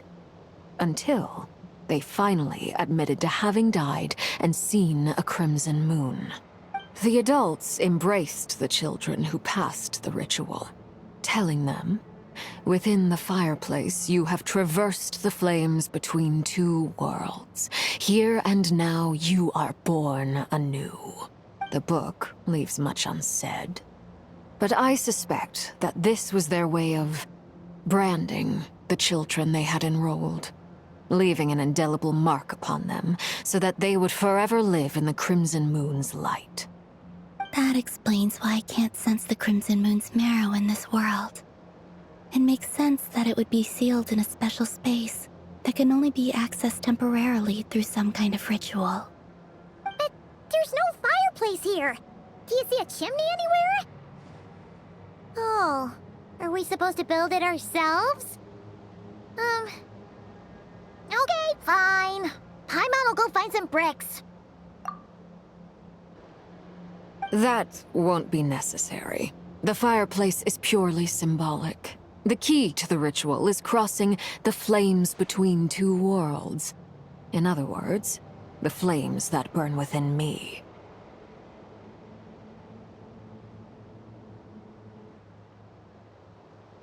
Those burned away by such flames leave behind a kind of ghostly afterimage in the world. In the days of Conria, people believed they could be used to bridge the gap between the two worlds of life and death. In short, I can open a passage to that space for you. That's the easy part. The catch is I'll need to stay on this side to keep the passage open. So I won't be able to come with you. Once you're inside, you'll have to find your own way.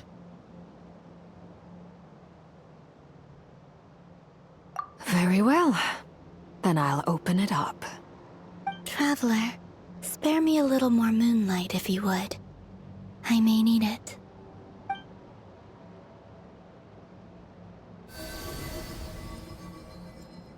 Thank you. I feel like I've recovered some of my strength now. It should be enough to move us across short distances and confront whatever dangers might await.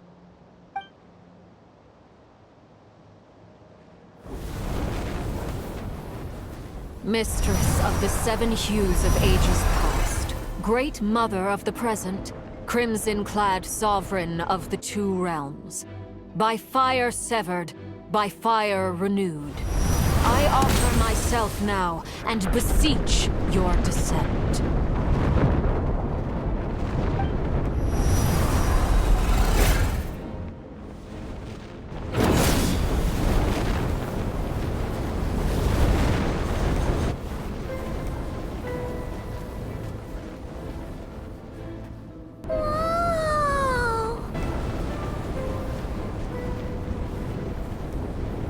One word of advice. As you're crossing over, no matter what voices you hear, do not answer. Got it!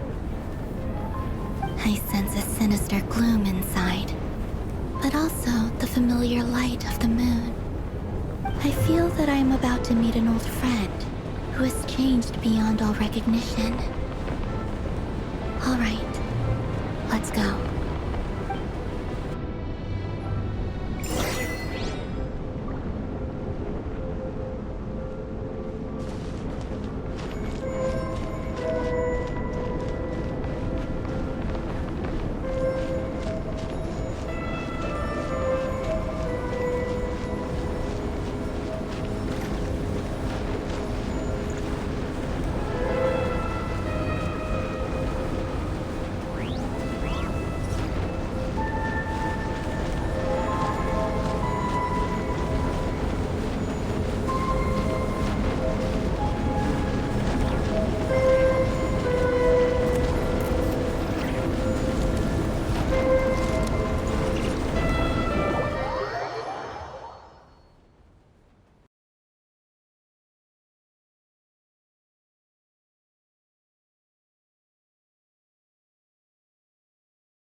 I sense your presence and crave you death and rebirth.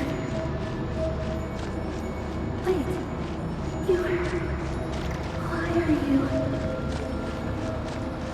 You have crossed over from another world, transcending fate itself. I have no right to.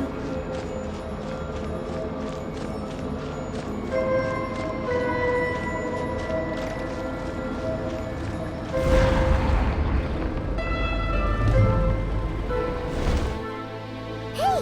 Look up at the sky! A red moon! This must be the spot, right? Is that the abyss? It's practically filled the entire place! What now? What a tragic sight. Fragments of your broken body, seized by the abyss, and hung up aloft like mummified remains. Iridescent moon. Was this truly what you wished for?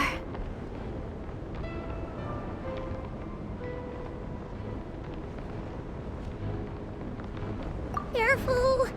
There's something spooky about this place. Feels like something is lurking in the fog. Haimon's right behind you. Whatever you do, don't run off without her.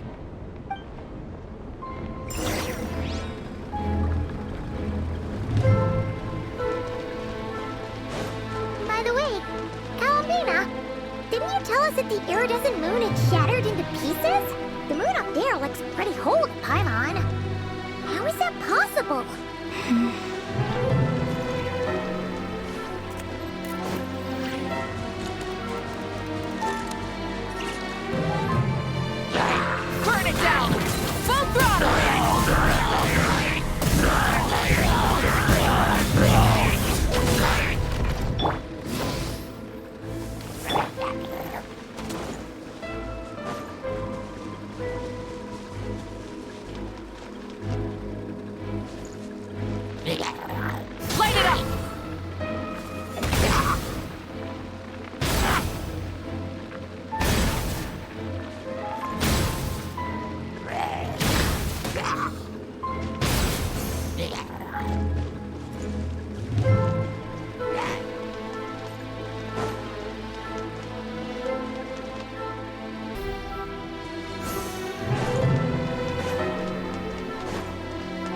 Just like I thought. It was only a facade.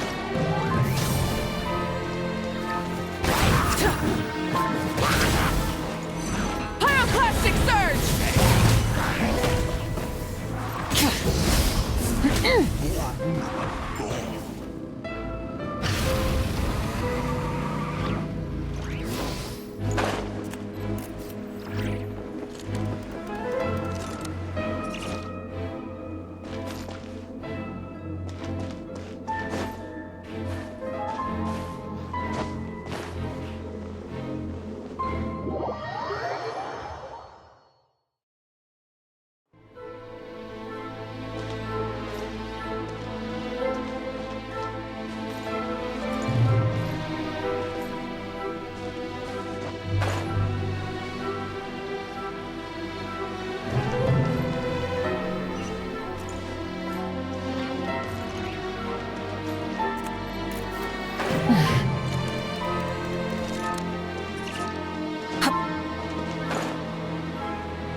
Light up the blazing sun!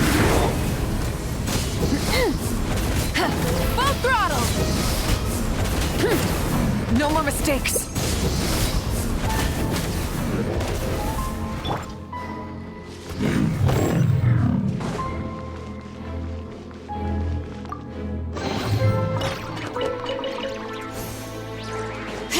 Bring it!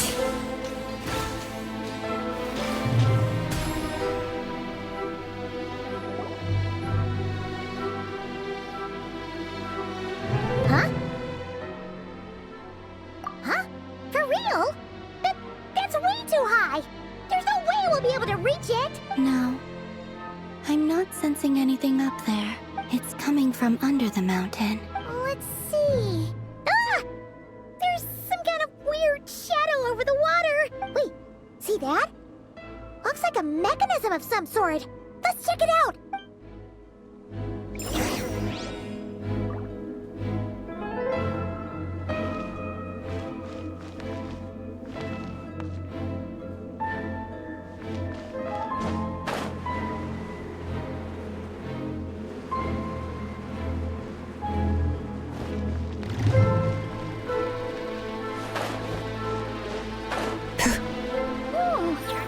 Looks like a device from the time of Karia. Maybe people once came here to study the Crimson Moon's domain, and they left this behind. Look, if we can activate it, we might find some clues.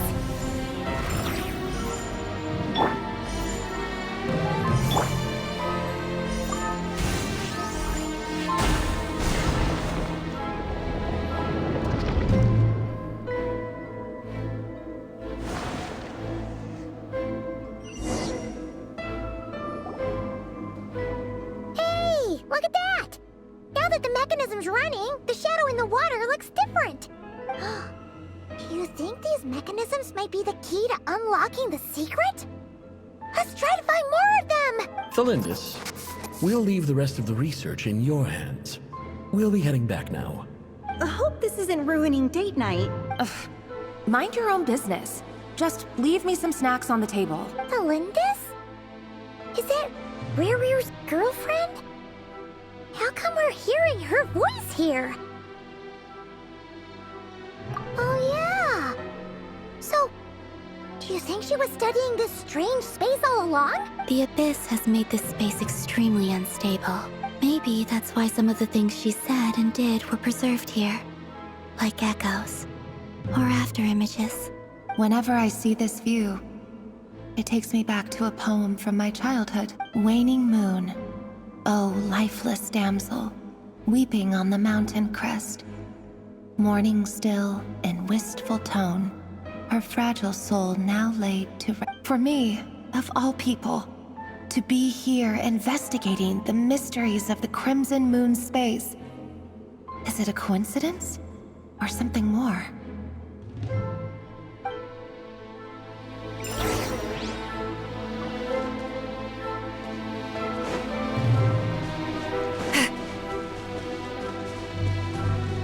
Return to the skies!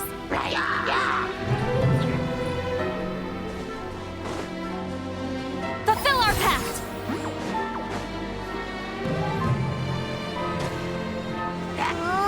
Looks like the Abyss has messed up this mechanism. We need to find a way to get it working again. Let's see if there are any other devices nearby.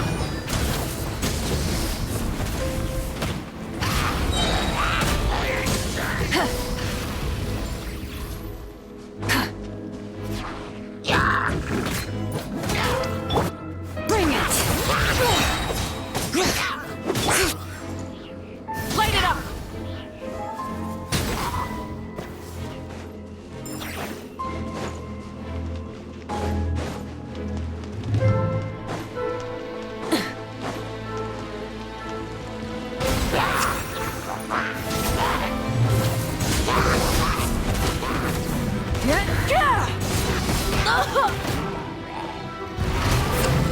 Let the mountain's veins boil! Get to work! Everybody stand back! Light up the blazing sun!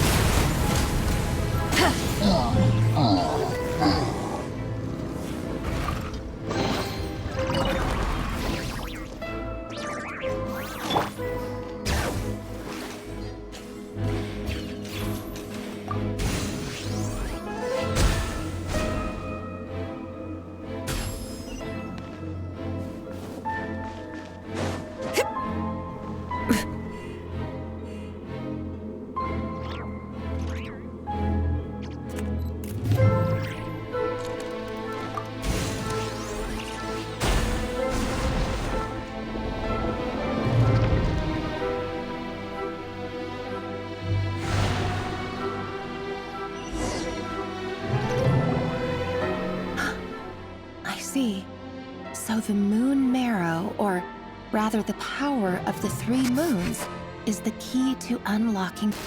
If it really does exist, then maybe this madness can finally be put to an end.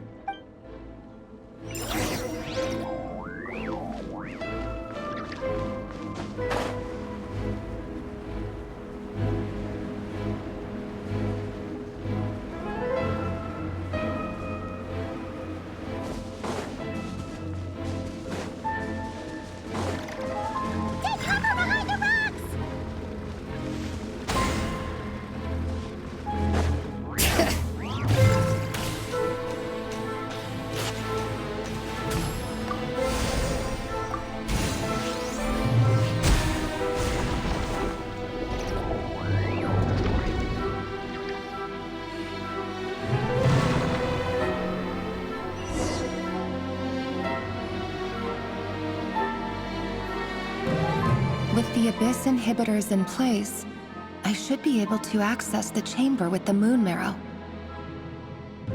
Oh, Rerir, with every step you take, you're drifting further from what you truly desire.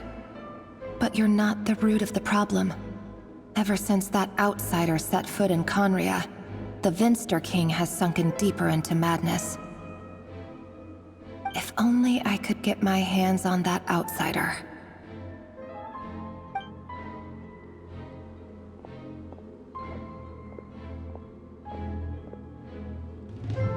Hey, look! The moon's reflection is back to normal! Elendis' voice mentioned a chamber with the moon marrow. Do you think maybe it's hidden in the moon's reflection? It must be. For within it, I sense the fragile aura of a dying soul. Then there's no time to lose! Let's go!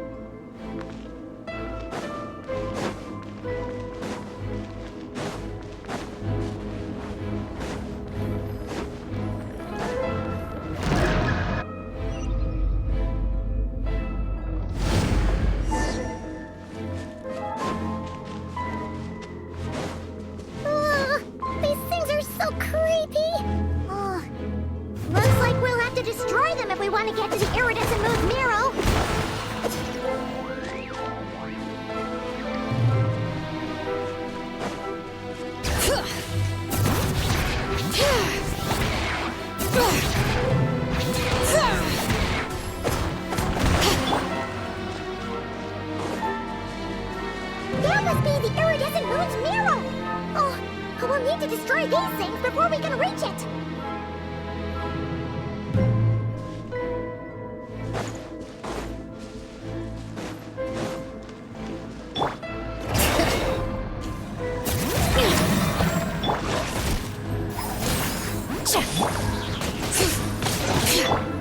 Rise with the sun!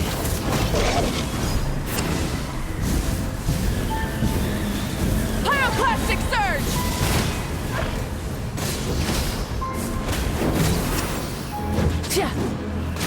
Letting brave names echo!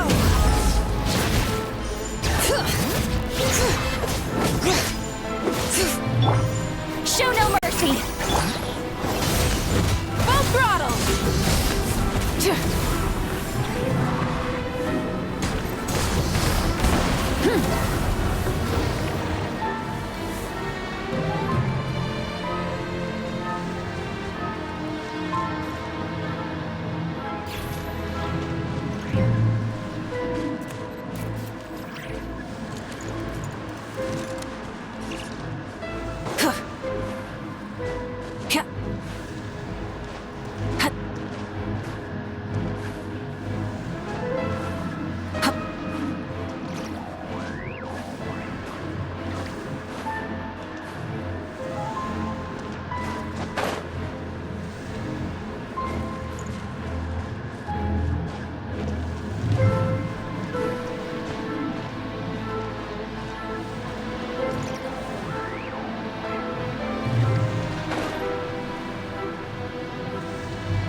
Bring it!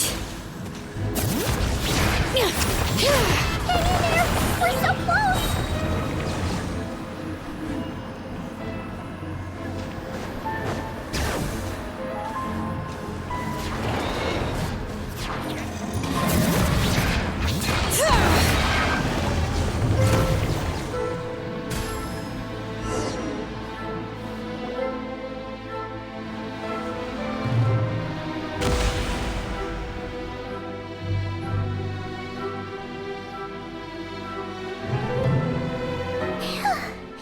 We finally did it! The iridescent moon's marrow, still burning away like an undying flame, yet now contaminated by the abyss. It has taken on a new form entirely. If we can purify the abyssal power within, we should be able to obtain its untainted essence.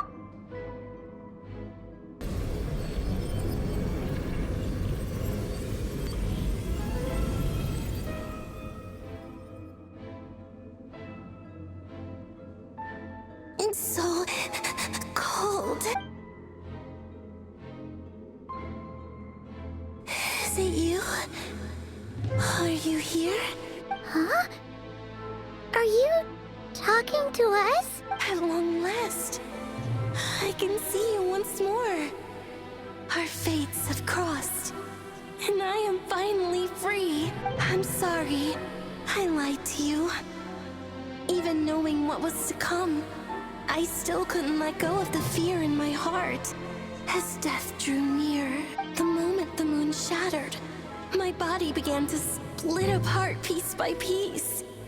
Like I was being cut into pieces by 1,000 blunt blades. My thoughts scattered as the cold crept in. But I could not bear to fade away like that. Tell me, what was it that brought you to us all that time ago? If only I had possessed your courage, then I might have been spared this torment, more painful than death. You look so puzzled. That's how I felt too when I first saw you. But trust me when I say that everything happens for a reason. Farewell. people.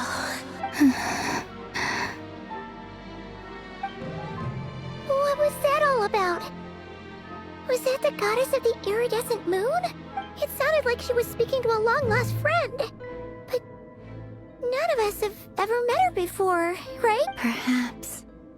She took me for the goddess of the frost moon she once knew. For a fading soul like hers, our auras must be too similar to tell apart. But anyway, we've got the iridescent moon's marrow now. That should help you regain your strength, right? Alright, time to leave this place and meet back up with Arlecchino. Let's go!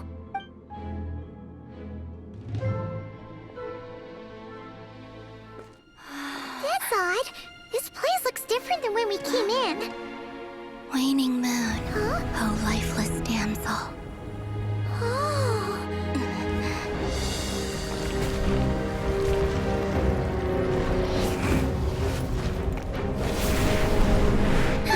Hurry! The place is collapsing! It wants to trap us here. Who's it? The Abyss? Now we've taken the moon marrow. All that's left here is a dark will. It will show us no mercy.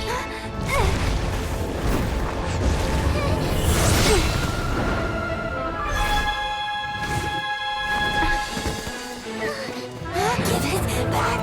The crimson moons! My marrow! My heart!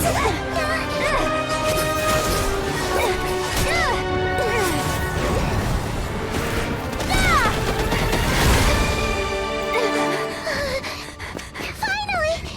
Huh? Oh no! The exit's blocked! They're back! Now what do we do? This is where you fall. Witness my rise. Hey, What are you waiting for?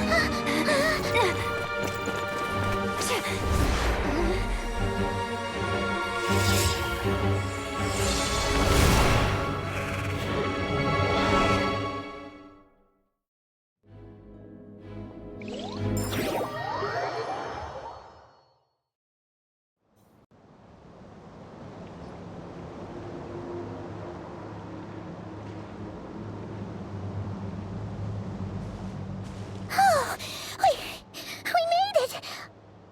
Was that you, Arlecchino? Did you save us? Wait, your hands! They're... Oh, this? Don't worry. It's a small price to pay. The Abyss wanted to trap you inside, and I defied its will by bringing you out. No wonder it's a little angry. No. I have paid the price, albeit a small one, and it cannot be undone. My hands have already fused with the Abyss. Purification would simply destroy whatever's left of them. But surely... Oh, we're so sorry, Arlecchino. Paimon can't believe you'd make a sacrifice like this for us. As much as I'd like to call it a favor, the truth is I was simply holding up my end of the deal. Well, Columbina. Yes, you did your part.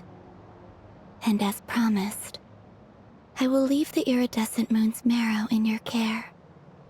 From this day forth, may the two worlds' flames burn ever more brightly.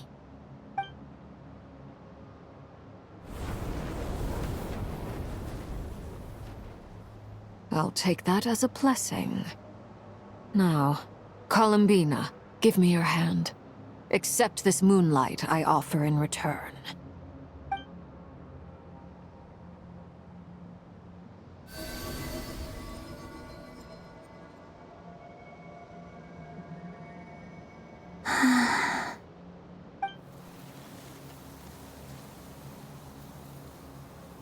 Feeling stronger? Hey, Columbina, are you okay? I'm fine. Our powers are a little at odds, that's all. By the Frost Moon's authority alone, wielding the power of the other moons was always going to be a stretch. Still, I think it's fair to say that your strength has returned. At least to the level it was at as third Harbinger. It's still not enough. There's no way I can hope to challenge Rayrier like this. Just one more ray of moonlight, if you would. It's okay. I can take it.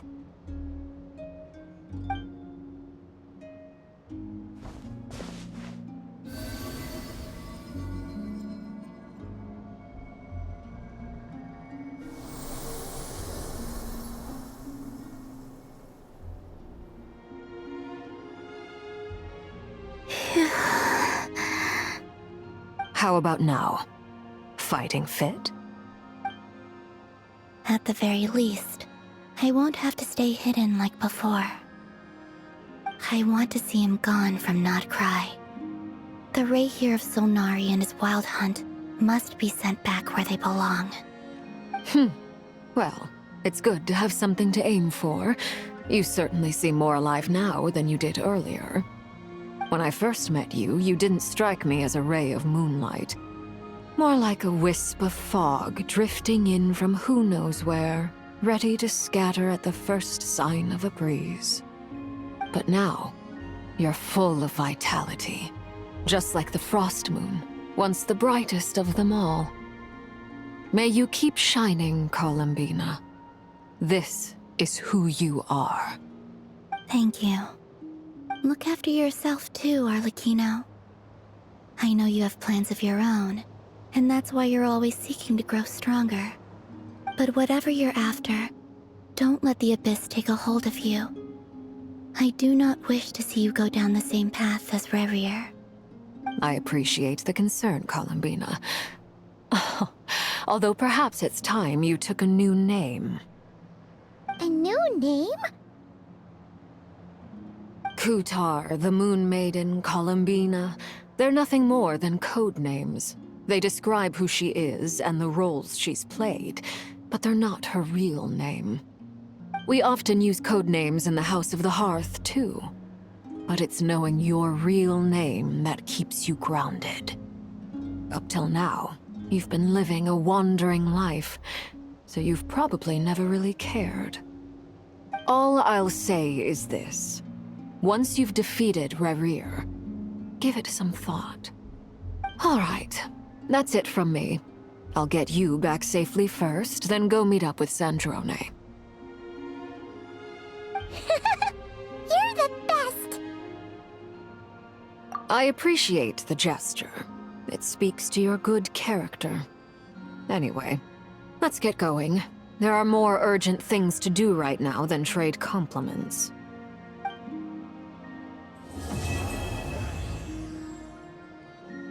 Strength, and that's all that matters.